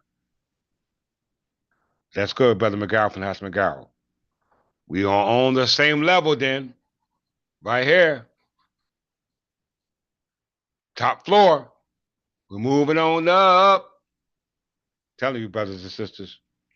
So with that, I love you all, and I hope that you all comprehend today's lesson and the importance of your status. All right, if you have a right to an estate and land, all right, without any encumbrances or liens, or are you going to still be subject to those estates and lands that's subject to the encumbrances and liens? And if you are, that means that you are not the owner because you have been taxed, all right, by the state, and the state claims that you are their property, as established in today's lesson. If you don't agree with me, that's okay. But nonetheless, the fact remains the same. So with that, I'm gonna greet you as I meet you. That's always in peace and love. Archbishop, thank you for you and Countess Cersei for moderating the day, and make sure this information get posted because once again, out of mind, out of sight. Those of you who hear this information, you better study it because you better know it. That's just going to determine if you are a peasant, serf, or if you are a knight, vassal, or if you are a lord and this vassal who are subject to the king. No matter how you look at it, you must honor the king. I was watching Lion King today, the new one with Scar and Mufasa, which prior to Scar be called Scar, his name was what's his name? It sounded like my brother Village's name. I forgot it. Mataka, something like that. Mataka. But that's the name he had before he had Scar. And that's before Pride Rock was established.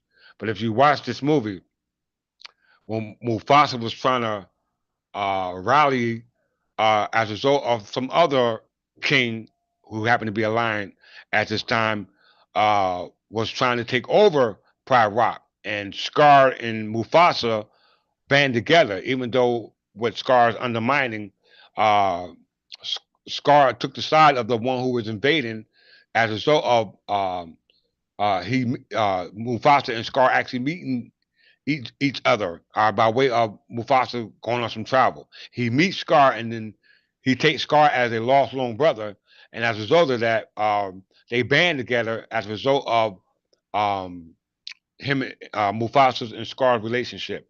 And on through the movie, Scar shows he wasn't named Scar then, his name was Mutaka, sells out Mustafa, as a result of the other combating lion, all right, male lion who was trying to take over Pride Rock. And Scar wind up betraying Mufasa, and then after a long quarrel with the one who was trying to invade Pride Rock, Scar decides to turn back in favor with Mufasa. All right, but in order for Mufasa to have a what they call leverage, Mufasa appealed to the kingdom, and Mufasa told the kingdom that uh, uh, if we're not together, we're strong, but if we're not together, we're not strong because every people play an important part in the kingdom, and you must understand that our strength we have strength and weaknesses, but our weaknesses can become a strength if we use them together. All right, no matter what position you play in, the giraffe, the antelope, the elephant, all of them have their strengths and their weaknesses, and they use those strengths and weaknesses to protect the estate or the realm, all that they see that was part of their kingdom. Okay, so as they did it, we must do it. We must take our strengths and weaknesses and combine them together that they may be strong. Okay, and penetratable for those who are invading on our land in lieu of our weaknesses. All right. So we must understand that this lesson is very, very, very important for the position that you play in this kingdom as part of the kingdom. And with that, I'm going to greet you as I have always greeted you, my brothers and sisters, and that's in peace and love. Peace.